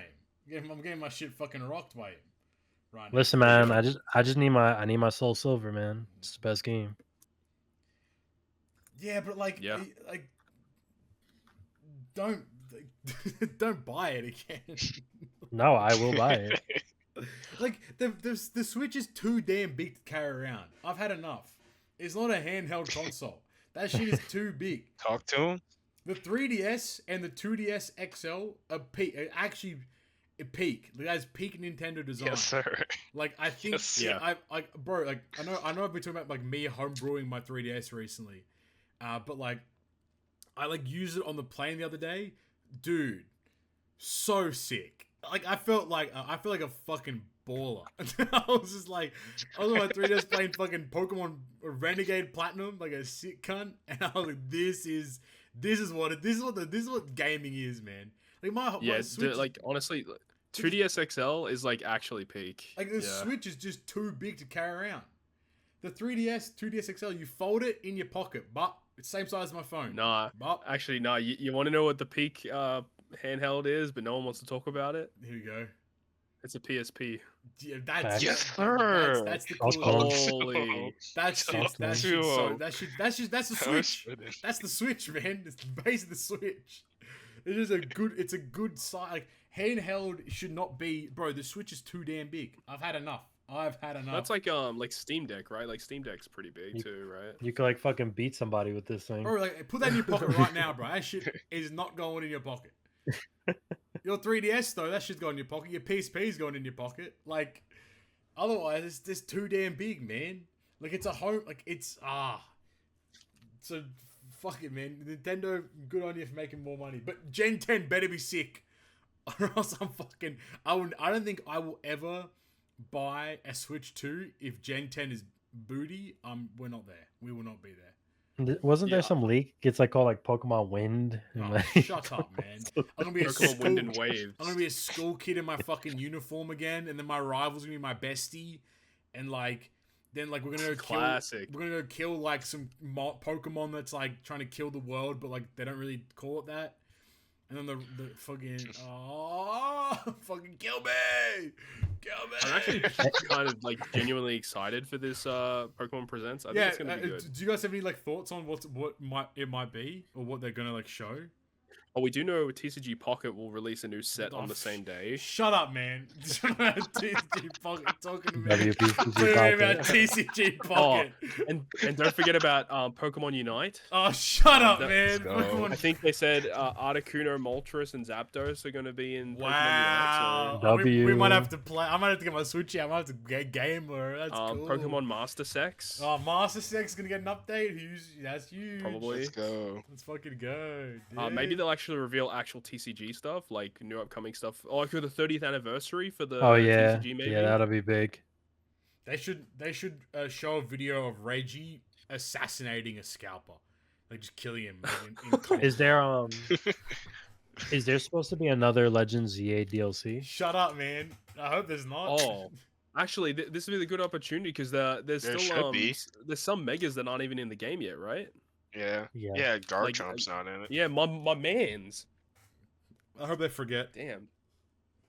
And then Shit. He's just the forever big, locked. the big reveal should be Gen 10.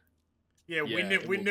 If I see his school uniform, Oh. we're going. I'm buying 4 tickets to Japan, and we're hunting down Nintendo headquarters. Wasn't there Listen. a new freaking like Detective Pikachu game or Oh, coming out, or is that shut already out? up, man. Everything you guys say is ass, bro. I can't. Listen, I need updates on Pokemon Sleep. Bro, I need updates. I'm gonna put you to Pokemon sleep if you don't shut up, man. Holy. Actually, you know, it'd be actually- crazy. No, what? You go for Oh, it. here we go. What's he gonna say? I would be kind of happy if they Oh my don't do God. like the ZA like DLC, just so that Flygon line that they said is just like Oh my forever God. cemented. Like The we'll legacy never is just get done. a It's just Mega. a wrap. Oh, Nah, my You'll ass never off. get an update. That's it. He's coming in Gen 10, believe it. Hell But it's like no. not. It's called like Giga Evolution or some shit like that. It's not called Mega Evolution. Do you know, unironically, what would actually be a cool announcement? A new mystery dungeon game. Okay, Peak. yeah, that's kind of cool. I'm down for that. That's fun. I'm down Or, for or a Switch version of Pokemon Ranger. Yo, bro, get your stylus out, start scratching up your Switch screen. It's time. It's Yeah. fucking time, bro. That's oh. Hot take, but I think they need to go back to the gym badge route. I'm not a fan of this. I think of this that new stuff, to be you know honest. what? I actually agree. I think open world worked for like Arceus and that kind of stuff, but like take me back to the like a linear path of like do this, Yeah, I don't- verse this. I do don't this. like what they did in Scarlet and Violet. I didn't like. I never finished it. I thought it was okay, but the Legends ZA thing is whatever. They need to just go back to the gym badges. Like it's one of those systems that it just works, Yeah, 100%. and if it works, don't It's fix also it. like low key. Like maybe I'm stupid, but like it's kind of hard to keep up with Scarlet and Violet. What the fuck am I doing next? Like gym badge is like, all right, I need to go to the next place and get the gym badge. Like I don't like Dude, I got all the badges in I mean, Scarlet they and had Violet, gems. Oh, and then I fucking yeah. I don't know where where's Future Road, bro. I don't know where it is. Dude, Got in lost. Soul Silver, I forgot what town it was, but there's a part of the game where you get up to, and it's like it was like one of the first times in Pokemon where it's like you can like go wherever you wanted. Like there was like 5 different routes you can go, and it wasn't linear anymore. They need to do shit like that. I don't like the open world format for Pokemon. I just don't think it in the wild like any of this wild zone open world bullshit. It's like I don't want none of that no more. Yeah. Like I don't mind if the Pokemon are like they're not like you don't like it's not like grass encounters, so you can see them outside of the grass. But like maybe I'm getting old, but fucking I don't want any more open world shit, man. Just give me the linear path. I go from A to B to C. That's it. But I just don't think I'm gonna ever get a Switch 2. I don't think anything is coming out on the Switch 2 or is out right Well, now. What about speaking- Dusk Bloods? What the fuck is that? Oh. That's the FromSoft game. Here you go, Oh, Knight. female lore. It's Oh, for let's Knight go. Yummy. Speaking of the Pokemon Presents, I don't know if they're gonna show it, but I don't know if you guys have been seeing, but that I think it's called Pokepia. Oh yeah. Yep. Yeah, that's like a mix of like Pokemon and like Animal Crossing, but it's gotten like some early like reviews and people are like really gassing it. Shane, I'm an old man. I don't have a girlfriend. I'm not gonna fucking play Stardew Valley Pokemon by myself, man. It's not happening. I gotta like go outside and like listen to like rock music or some shit, brother. Like we're cool. Yeah, Bro. man, I'm so just cool, just dude. saying it might be the one. What do you mean the one? What do you mean by the one? What? It's the Switch 2 seller. The one game of all time? Like Oh, done. Like, come on, man. The Switch 2 seller. Oh, dude, I gotta buy a Switch 2 so I can play Pokepia. Yeah! But no, so when's the because I saw that they had the countdown for like 7 days or whatever it was. So I think it's soon, right? The showcase is on the 27th, which is 7 days from Okay, today. so next app we'll have Oh, we'll have a lot to talk about then in terms of Pokemon Pokopia actually releases on the 5th of March, so it's not that far away. Dude, Yeah. we're gonna get a live reaction playthrough on the podcast, man. I'm excited for that one. Speaking of showcases, we also had the PlayStation Oh yeah, showcase. talk to me about that. Oh my god, dude. That's all I need to know. I didn't even need to talk about it. Todd's reactions. That's it, man. It wasn't okay. So most of them are really bad. That okay, here we go. That one wasn't that bad, but the only reason why is because it just showed mostly updates on games that we already knew about. The only, from what I remember, well, the big reveal was that they announced the remake of the God of War original trilogy, which that should be pretty good. Can we stop? But they just, but they said it's in early development, so that's like 2030 something probably. We need to stop remakes. That's it. I've had enough. No more remakes. No more nostalgia bait. Nah, I don't agree. Talk to him. Make some new shit, man. Be creative again. Nah, bro. I wanna play Final Fantasy X again. Shut up. Man. They also announced like I don't even know how to describe it, but it's like this. Wait, oh. Damn! Read you. Ooh. Hey yo. Hey, yo, indeed. Goddamn. It's like this like prequel to God of War. It's like it was super random. Like it could be crazy. It's already released. But it's like a side scroller platformer. God of War type of game. So that was announced. I think there was a couple other things. They showed another trailer for Game Freak's game, The Beast of Reincarnation. That game looks crazy. Dude, that thing just triggers me because it shows me like what these people are capable of. If that game is good, we have a lot of questions, Nintendo. We have a lot of questions we have to ask. Yeah, that like super triggers me. There's the new Castlevania game, Belmont's Curse. Yeah, that. There was a lot of Konami stuff. Oh yeah. Yep. Some Metal Gear remasters. Oh yeah, the John Wick game. Yeah, that was. Yeah, there's gonna be a John Wick game, and the trailer actually looked good. Oh shit! Okay, that's cool. You know what's really crazy? There was a John Wick trailer and a 007 trailer in the same showcase. Jesus Christ! Mm-hmm. That's pretty crazy. It's nuts. There was some other stuff, but I don't really think it was that. I'm looking through it. There's not there's like another Pragmata update. Oh yeah, they showed this like I think it's a Chinese or might be Korean based on it's like another action RPG game, and there's like that guy where you play like a rooster or a chicken. What? Oh, that game looked insane. Yeah, that game looked crazy. Project Windless is what it was called. That like Windless. Like that's either gonna be like the game of the year or like the weirdest game of all time. Yeah, it kind of gives me vibes of what was the Wukong? Yeah, I can see that. So yeah, that looks kind of interesting. They showed new Silent Hill. They showed a new Silent Hill, which it was like the first time there was ever like a first person Silent Hill, so that was kind of weird. They also showed a new Resident Evil trailer, which they're spamming them at this point, but it revealed that a former characters in the game. I won't say it just in case people are dodging spoilies. I see. I haven't looked into it, but apparently a lot of the game story is leaked out there already. Yeah, like a bunch of early copies have went out, so I blocked like every word on Twitter because I'm really big into Resident Evil. Yeah, next I was gonna say next week I'll have a big breakdown for you guys. Yep. Yeah, I think Carissa and I are gonna play it together. Sick. Okay. So yeah, we'll see how that goes, but yeah, I'm really looking forward to it. It should be fun. There's actually a lot of shit coming out this like coming week. It's Marathon's beta is coming out the day before. I sleep.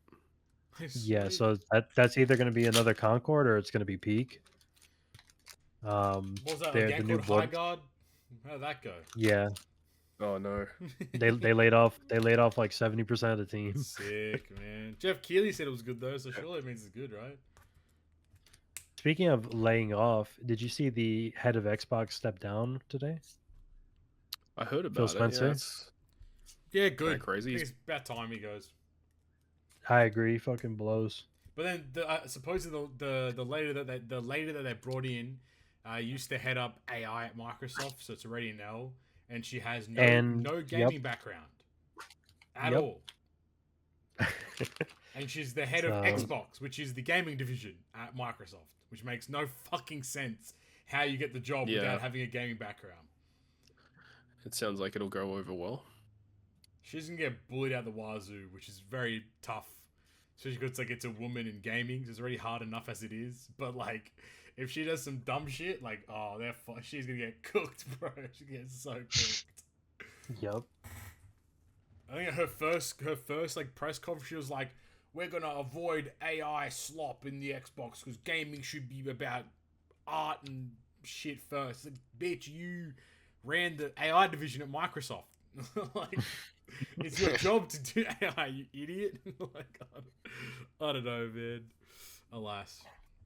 You guys want to give me a breakdown of the TCG world? What's happening there? This released. Yes, it did. The One Piece bad bitches. That's right. Yes, One Piece bad bitches released. Today was actually an insane day in the TCG world because not only did this release, but the Pokemon Ascended Heroes released today. The brand new Yu-Gi-Oh set released today as well, and there's like I think it's called Disney Lorcana. Oh yeah. Mm-hmm. That set released today as well. Oh Jesus. So I don't know what's going on, and I think it's called Riftbound, the League of Legends TCG. I don't know if their set released today or if it just got announced today, but all of that happened like today. Yeah, it's kind of wild. So yeah, Chris and I got some cards for Ascended Heroes, and we got a couple of good hits. Nothing crazy, but a couple. Oh, that's my girl. Pretty good hits. There we go. Peronskis. And yeah, so Ascended Heroes, crazy good set. It's gonna be a lot of fun. And then the One Piece set is just blowing up because of all the new people that have flooded into the hobby. So the prices of booster boxes are skyrocketing, and I saw like the official One Piece stores where you can like actually get product at MSRP, like lines around the block waiting to like get in and shit. Like it's just kind of insane. Like what, like the high end of like scalpers of like of Pokemon have all just kind of shifted to One Piece now. And like the prices of everything in the One Piece card game have just skyrocketed over the last couple months. Yeah, it's really unfortunate, to be honest. Yeah, Carissa mentioned it too. She's like, it's kind of crazy because we played a lot of One Piece and stuff, but we're almost getting like priced out of like picking up One Piece cards now. And it's crazy, like that Pokemon is becoming more affordable than One Piece. Like, what the fuck? Yeah, that's crazy. Yeah. It's always gonna flip flop between the two of them now, right? Like the next like big they'll find something else. Yeah, the big Pokemon thing releases, and it's like, oh yeah, we're back into Pokemon. One Piece drops, and rinse repeat. Well, the scalpers are trying to get into the Dragon Ball game now. I saw, because I think they're having like a big anniversary set or something. That makes sense. Yeah. Did you guys see that Cyberpunk is having its own TCG? Who fucking cares about that? I think everything at this point is having their own TCG. They're gonna be releasing the game via a Kickstarter initially. Oh. And then they're gonna go through that method. That's so cooked, yeah. That's so cooked. That's cooked. Holy. Yeah, it's like everything's a TCG now. People realize collecting things is fun. Yeah. This stuff is worth more than crypto. Yeah, and depending on what you invest in, it returns better profits than stocks and crypto. Let's go, Robin. I was gonna say that's not Dragonite. Wait a minute. Hold up. Yeah, that's it probably. Anything else you guys want to chat about before we hop into some quick other news stuff? Very quickly, just because I haven't got to talk about it the last couple of weeks, so I'm gonna kind of speed through it. Absolutely. I played over like the last like month and a half. I beat Final Fantasy VI. That was really fun. I finally met the infamous Kefka, and that was quite the boss battle. Yes, I finally went back and finished Donkey Kong Bonanza on the Switch 2. Bonanza. That game was that game was also really, really fun, and I'm kind of mad at myself for not playing it back when it came out. Yeah. I then kind of went on like a little Nintendo wave, and speaking of the virtual like library that they have, Mm. for Christmas I got Metroid Prime 4, Okay. and I was Okay. thinking to myself, I'm like, to be honest, I never really played the original Metroid games. So I went on and I played Metroid, I think it's called Mission Zero or Zero Mission. That's a remake of the first Metroid game that came out in like 1980, whatever. Yeah. But Damn. it got remade on Game Boy Advance in like 2004. Oh shit. Okay. I played it and I beat it. It was really fucking good, and that's where it clicked to me that the Metroidvania title. I'm like, oh shit, Metroid. No. Yeah, but no, you know why? Because I didn't know that those types of games were like that. Yeah. So that I got to see that. I skipped Metroid 2 because it's only on the original Game Boy and it looks like dog shit. But I did end up playing Super Metroid, which yeah. that's everybody knows Super Metroid. That game was fucking peak. One of the craziest endings I think I've seen in a while. And yes, I played like those 4 games, and now I'm just kind of jumping back and forth. This is a game maybe for you, Papi, but Mugenics, Oh the Binding of yeah. Isaac people Edmund made it. McMillan, my goat, is back. Yeah, we're so Yep, back. already dropped over I think 1 million sales. He is the goat. He's the greatest indie developer of So all time. I've heard this, but like, what is the game even about? Basically, it's a like isometric or like strategy game where like you basically Okay. take 4 cats into battle, and it's a bit of like a strategy game. Which you put you move around the map, and then you do certain abilities and attacks and stuff. And then you kind of like beat bosses and play through like a story. But then there's the other side of the game where it's like you can breed the cats to like make them better by like passing down traits and that kind of stuff Okay. too. So it's kind of like an Uma Musume aspect of the game as well. And there's all this various other like mechanics involved in it. And then the cool thing about it is because Edmund McMillan is an actual genius.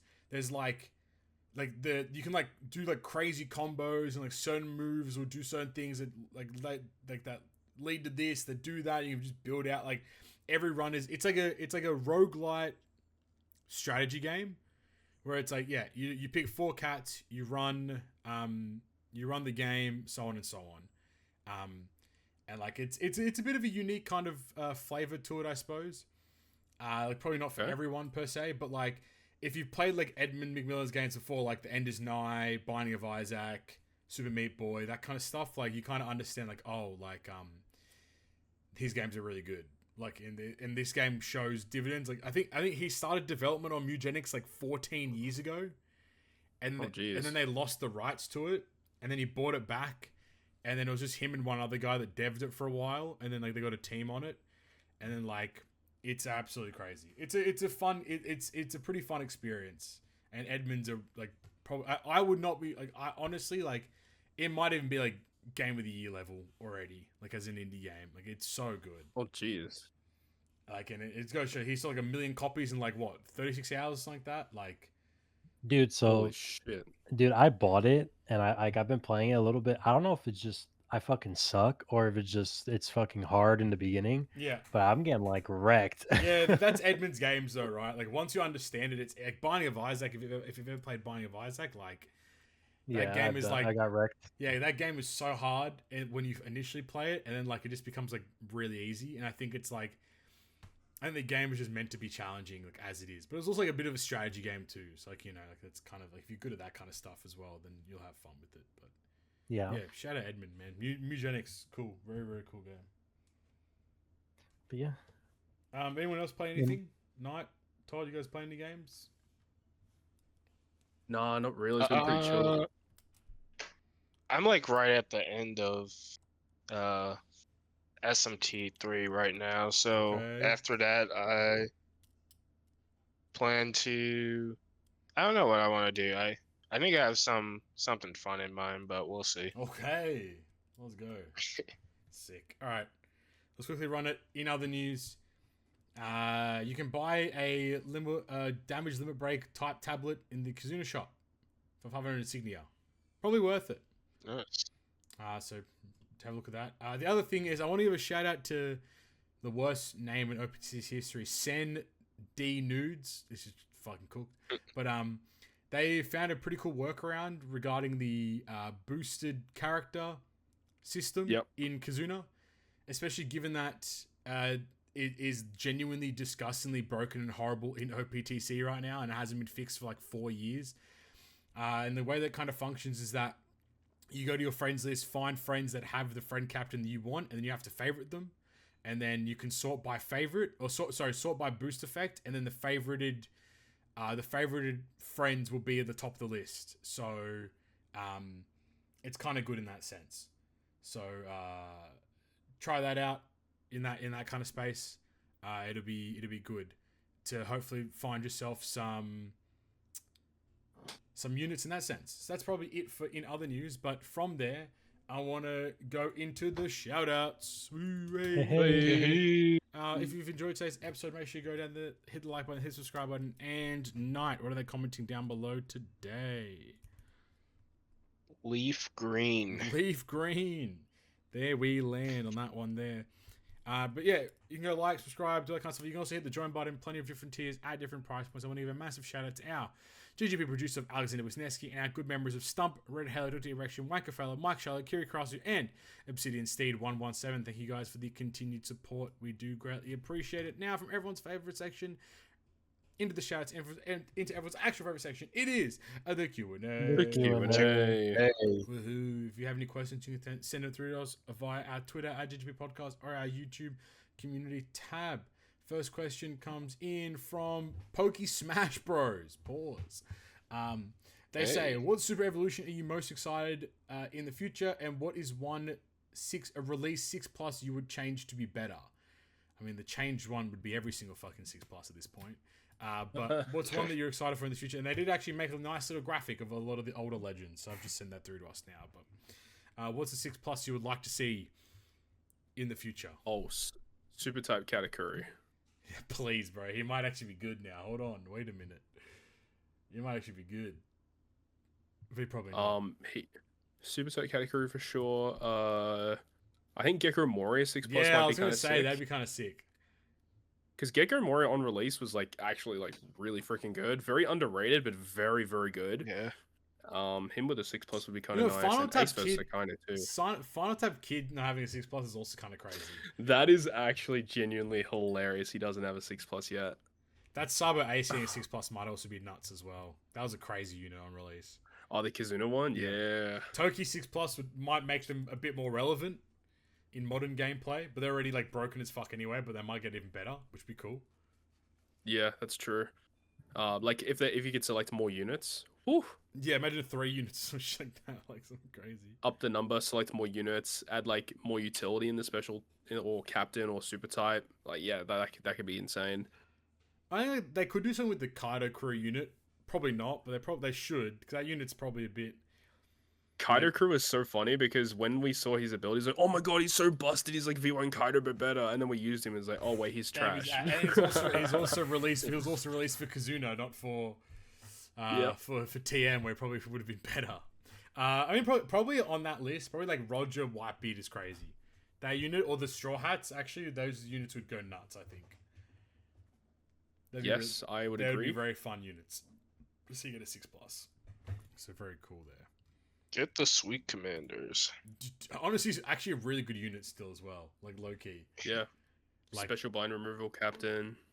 That's super useful character as well. Good support. Yeah. Yeah. Cool. But then what was the other question? It was which one would we change? Yes, That's which already one would you been make given? better? Yeah. Oh shit. Low key, recency bias. Probably I want V1 Kaido to be better. I just think he deserved it. Bro, such a cool legend to get absolutely shafted is not fun. Bro, get Luffy these 2019 Law. Legends out of here. Yeah, we still have 2 more, right? That's fucked. That's insane. We're bro, 2020 is almost done already. Yeah, man. Bro, yeah, let me get another 6+ Sherry, man. Fuck yeah, dude, that's beast. Hell yeah. I think probably another recent one like Halloween Shanks is pretty freaking trash. Yep. It's pretty Agreed. bad. Fuck that Shut up. guy. Fuck that Fuck guy. that guy. Fuck Stump too. Hold that. I'm You know just what? looking You through know all what'd be the Six hilarious Oh god. if here we they go. Yeah. if Halloween Shanks is trash, but they drop the Law and Mihawk Halloween and they're way better than them. I think they will Oh, be. true. They will be. 100%. Yeah. 100% they I will mean, be. the base form of Halloween, Mihawk, and Law were already just better than Dude, Shanks anyway. the So. Halloween Law's damage back effect is still crazy as. Like absorbing the damage Mhm. and dealing it back is still nuts. Like the speed run the functionality there is still crazy. And the despair removal, and Mihawk had the paralysis removal captains. Yep. Hybrid The captaining them is supports. nuts. Yep. Shit was so And good. their supports actually, yeah, you're right. Their supports is nuts. Like the Yep. Law support is good and the Mihawk support is good. Like they're so Yep. good. All right, there we go. Next question from Mongo Goose. They ask, new listener, so sorry if this has been asked before. I'm just starting One Piece as of a few weeks ago and was curious, do you guys have favorite arcs, stuff to look forward to in the show, you know? I don't mind spoilers, I tend to watch clips and whatnot far ahead where I'm at right now. New listener, what kind of arcs, what are your favorite arcs in One Piece? Just rattle them off. Oh, for me, Dressrosa. Just shut up, man. Dressrosa's What? You know why though? You know why I hate Dressrosa? Because I just associate it with OPTC. It's really bad. OPTC. And it's like Marineford is actually a fantastic arc, and then it's like, oh no. Or like Wano, I want to say Wano's a good arc, but then it's like OPTC, it's like, oh shit.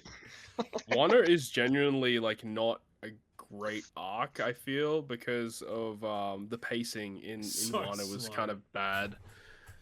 But like think of Dressrosa, right? Like Dressrosa in the anime was absolutely garbage, but Dressrosa when you read the manga, I feel is actually much better. It's paced way better.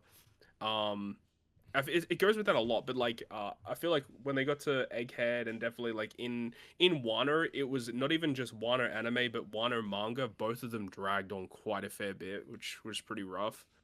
But for me personally, what actually like when I started watching One Piece, I was like, oh yeah, this is pretty good. Like I remember watching it as a kid growing up on like the early morning cartoons before school, and it'd always get up to like either Logtown or Arlong Park or whatever, and I already kind of knew the story. But then as I continued to watch, I'm like, okay, you know, the Alabasta is kind of interesting, but where things kicked into high gear and I started like no lifing watching One Piece was like Enies Lobby Water 7. Oh yeah, yeah. That shit went crazy, and I was Yeah. like, oh my god, this shit is amazing, like the best thing I've ever watched. And then I no-lifed it from that point. Low key, Elbaf would be the best arc to happen. Yeah. Elbaf would be crazy. Elbaf is so crazy. Elbaf, I feel like, is almost getting to that point where it is dragging on a little bit too much. And nah, man, the so- flashback, 5-minute flashback turned into how many Like, chapters? the 37? flashback, oh my god, yeah, Carissa's coming in and she closed the door because she didn't want to hear it. But like Flashback's too long. Elbaf, since the flashback, it's been a little like slow. But the flashback itself was god tier. And then the most recent chapter said, "What's up?" Oh my god, dude. What a chapter! Holy To be honest, I feel like it's been a little slow only because of the beginning of the The year breaks. drag. Yeah, because in the beginning of the year it's like a chapter, then a break, a chapter, Yeah, then yeah. the Oda break, then the magazine break, and then we get it's like spammed. Yeah. But plus, I guess I kind of feel like that too, only just because we've kind of been like in the same situation, but then we got hit with that like 5-month flashback, and now we're kind of like still in that same Yeah, situation. And now it's like, oh, finally we're out of it. Things are actually moving again.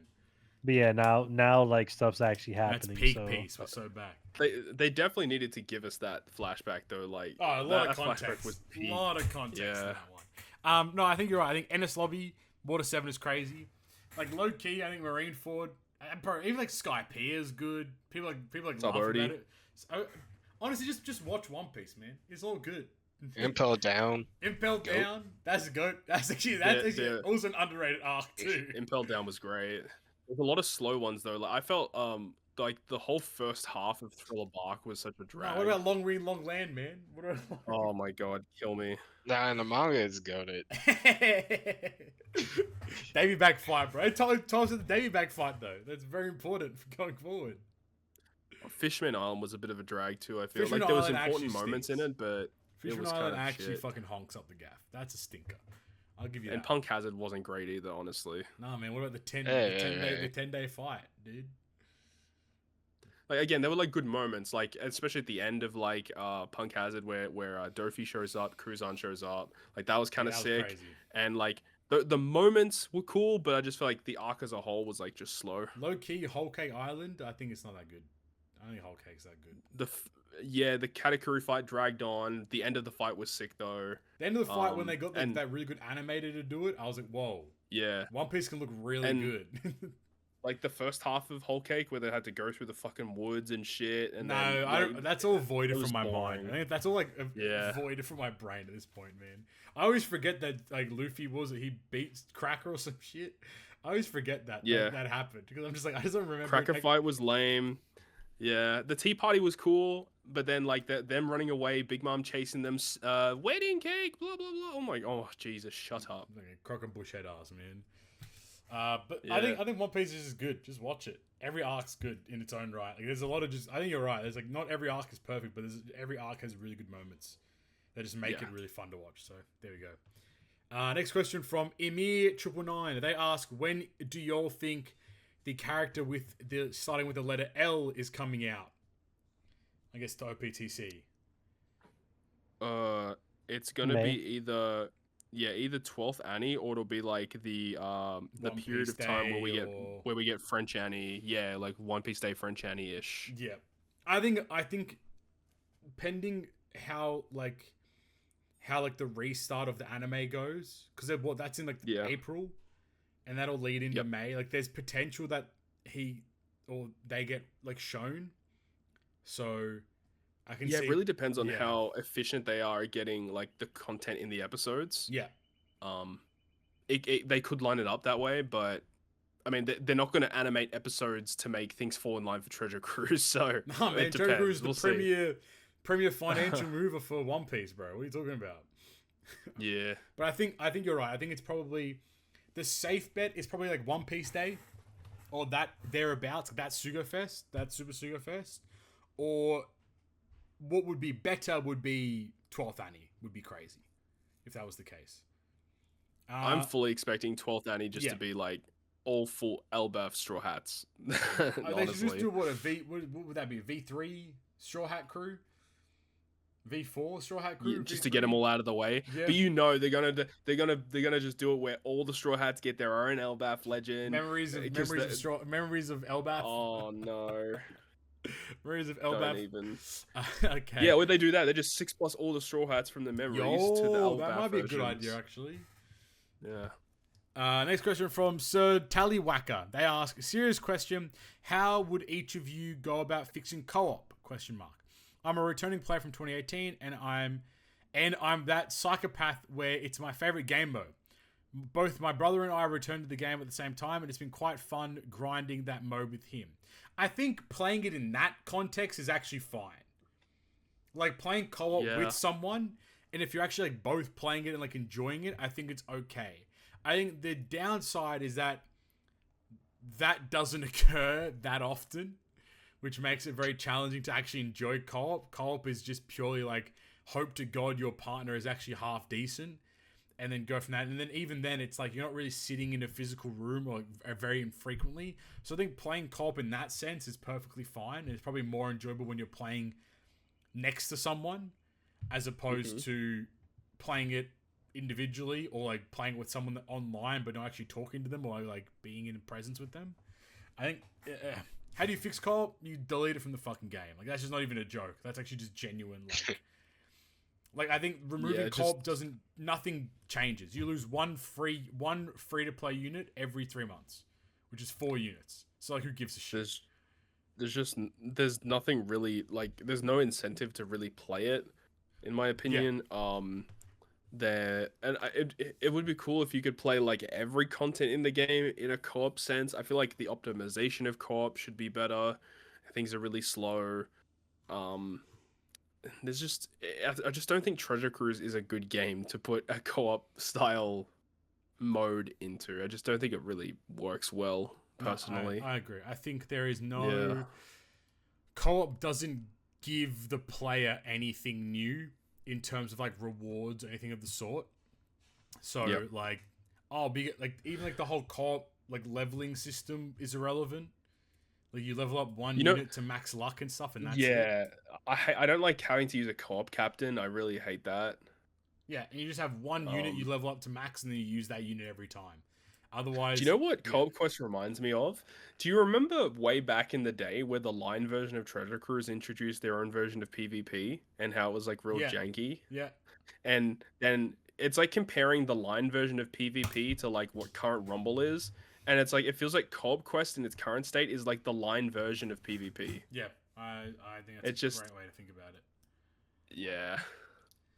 I think co-op needs a lot of love in terms of if they want to make it a premier game mode.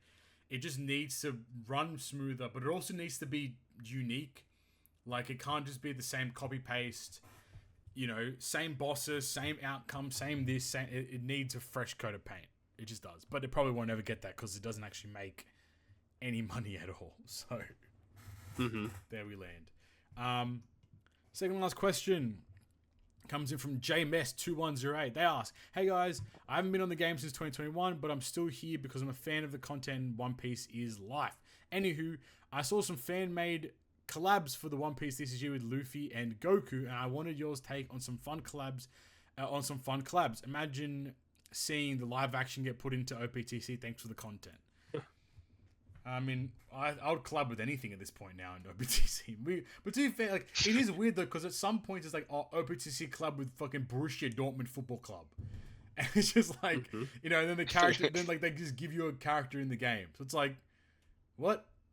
Like it's very odd how although they'll do like the TCG collabs.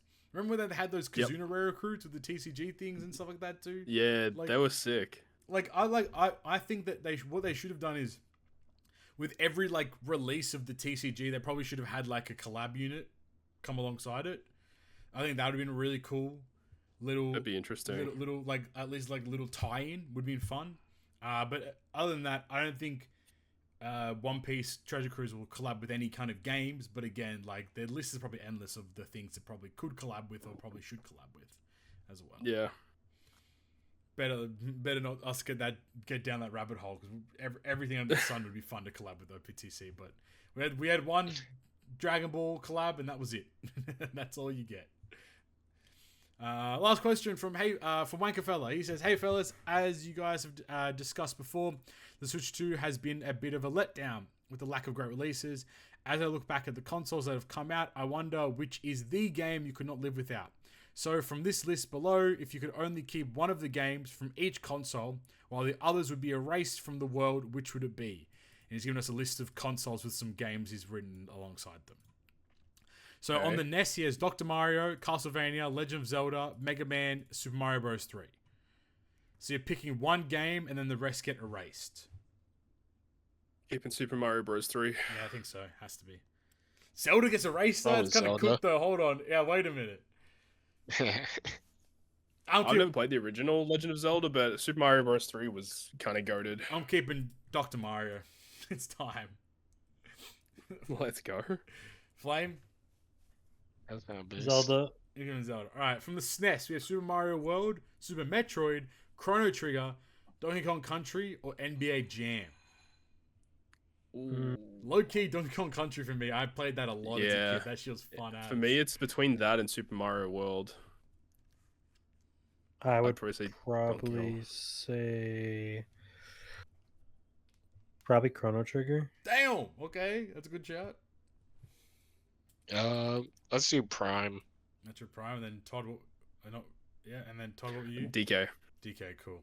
Nintendo 64 was Smash Bros, Star Fox 64, Super Mario 64, GoldenEye, or Ocarina of Time. I think it's Super Mario 64. Oh, fuck, that's a tough one. I think it's Mario 64. Smash Bros. Because, like, I played so much Star Fox as a kid. Star Fox was so good. But Ocarina of Time is like goated, and like Super Mario 64 is like literally like the game. It is like the game. Like Change I have to say everything. Mario 64. It has to be for me. I think. There we go. What about you, Flame?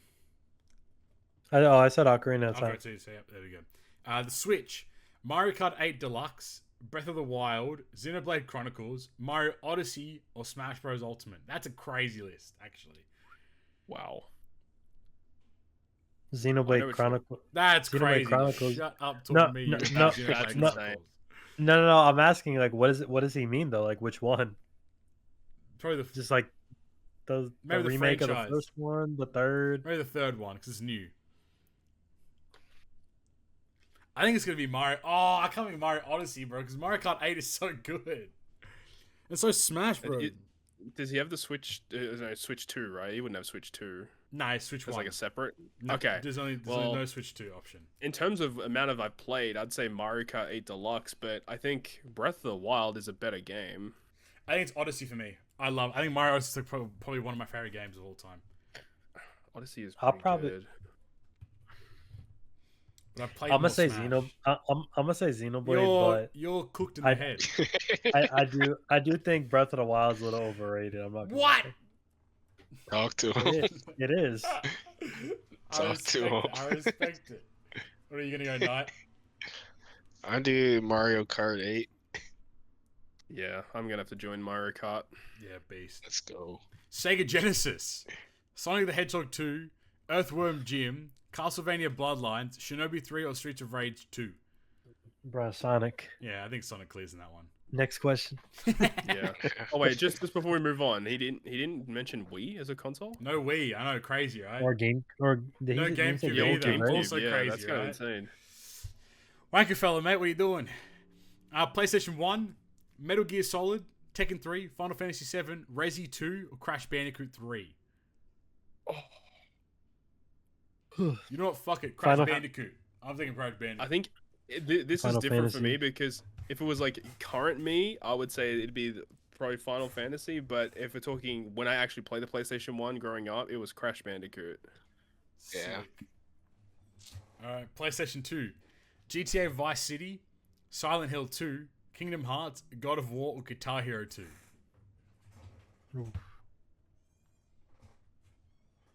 Oh, I didn't play either of those games growing up. Probably Kingdom Hearts. No, Vice City's good. No, Kingdom Hearts. No, not Vice City. God of War is also pretty good. Yep. I'm gonna go I Vice did Kingdom City. Hearts. You Kingdom I'll Hearts? say God of War. God of War. I'll say fuck it and Guitar Hero. Sick. PlayStation Let's 3. go. The Last of Us, Batman Arkham City, Dark Souls, Red Dead Redemption, or Uncharted 2. It's gonna be Dark Souls. It's gonna be Dark Yeah, I Souls. was, Yeah, Dark Souls. Why did you mention Bloodborne? Or was I'm Bloodborne gonna- PS4? That's PS4. Ah, gotcha. I'm gonna say The Last of Us because 80% of that list is on like all consoles. True. That's Yeah. valid. Xbox. Yeah, I'm gonna say The Last of Us. Elden Scrolls, Skyrim, Halo, Mass Effect, BioShock, Elden Ring. Interesting. Wait, Again, Elden I'm- Ring for Xbox? Yeah, I don't know. Again, I'm gonna say Halo It's because Halo. Halo clears that list. why Mass I don't know Effect. why we're putting like all these other games. Halo clears that list, 1,000,000%. Wait, how didn't he do Xbox 360? Like, come on, bro.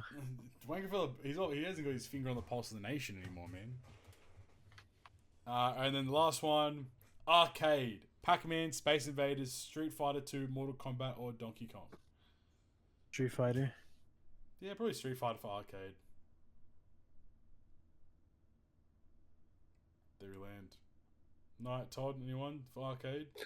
Can you repeat those? I had to go for Yeah. a sec. Yeah, you're right. I think.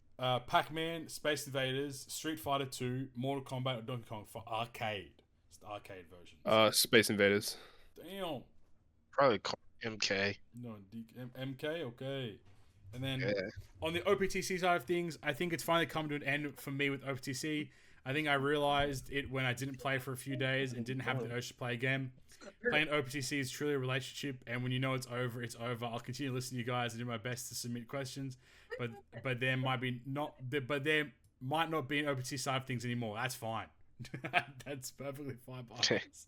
We prefer the questions. Honestly, half the time, the non-OPTC questions are better. And not even half the time, probably like most of the time. Because OPTC questions are all very the same. So, ask other questions. But no, we appreciate it. All the best, mate. That's it. That wraps us up. Another solid 2-hour episode in the books, locked in.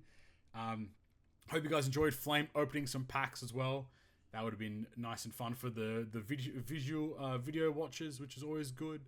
But if you enjoyed the episode, make sure you go down there, hit the like button, hit the subscribe button, and comment. Leaf green if you made it this far. You can also hit the join button and support us financially if you would like to do so. No pressure, of course. You can go to our Linktree link, lnktl.ee/perfect. You can find all of our social media platforms, Twitter, and all that kind of fun stuff. You listen to audio versions on Spotify and every other place you get your podcasts as well. And while you're also down there, make sure you go down there and hit like, subscribe, follow, donate, I don't know, all that kind of stuff on all of our channels and all of our social medias. I don't know, man. Maybe Knight streams OPTC tomorrow. Who knows? You don't want to miss out though if he does. So like, make sure you go down there and hit that button as well. But with that being said, I've been Captain Papi, joined by Flame, Knight, and Todd. Thank you for listening to episode 2, guys. Next time, peace. Bye bye.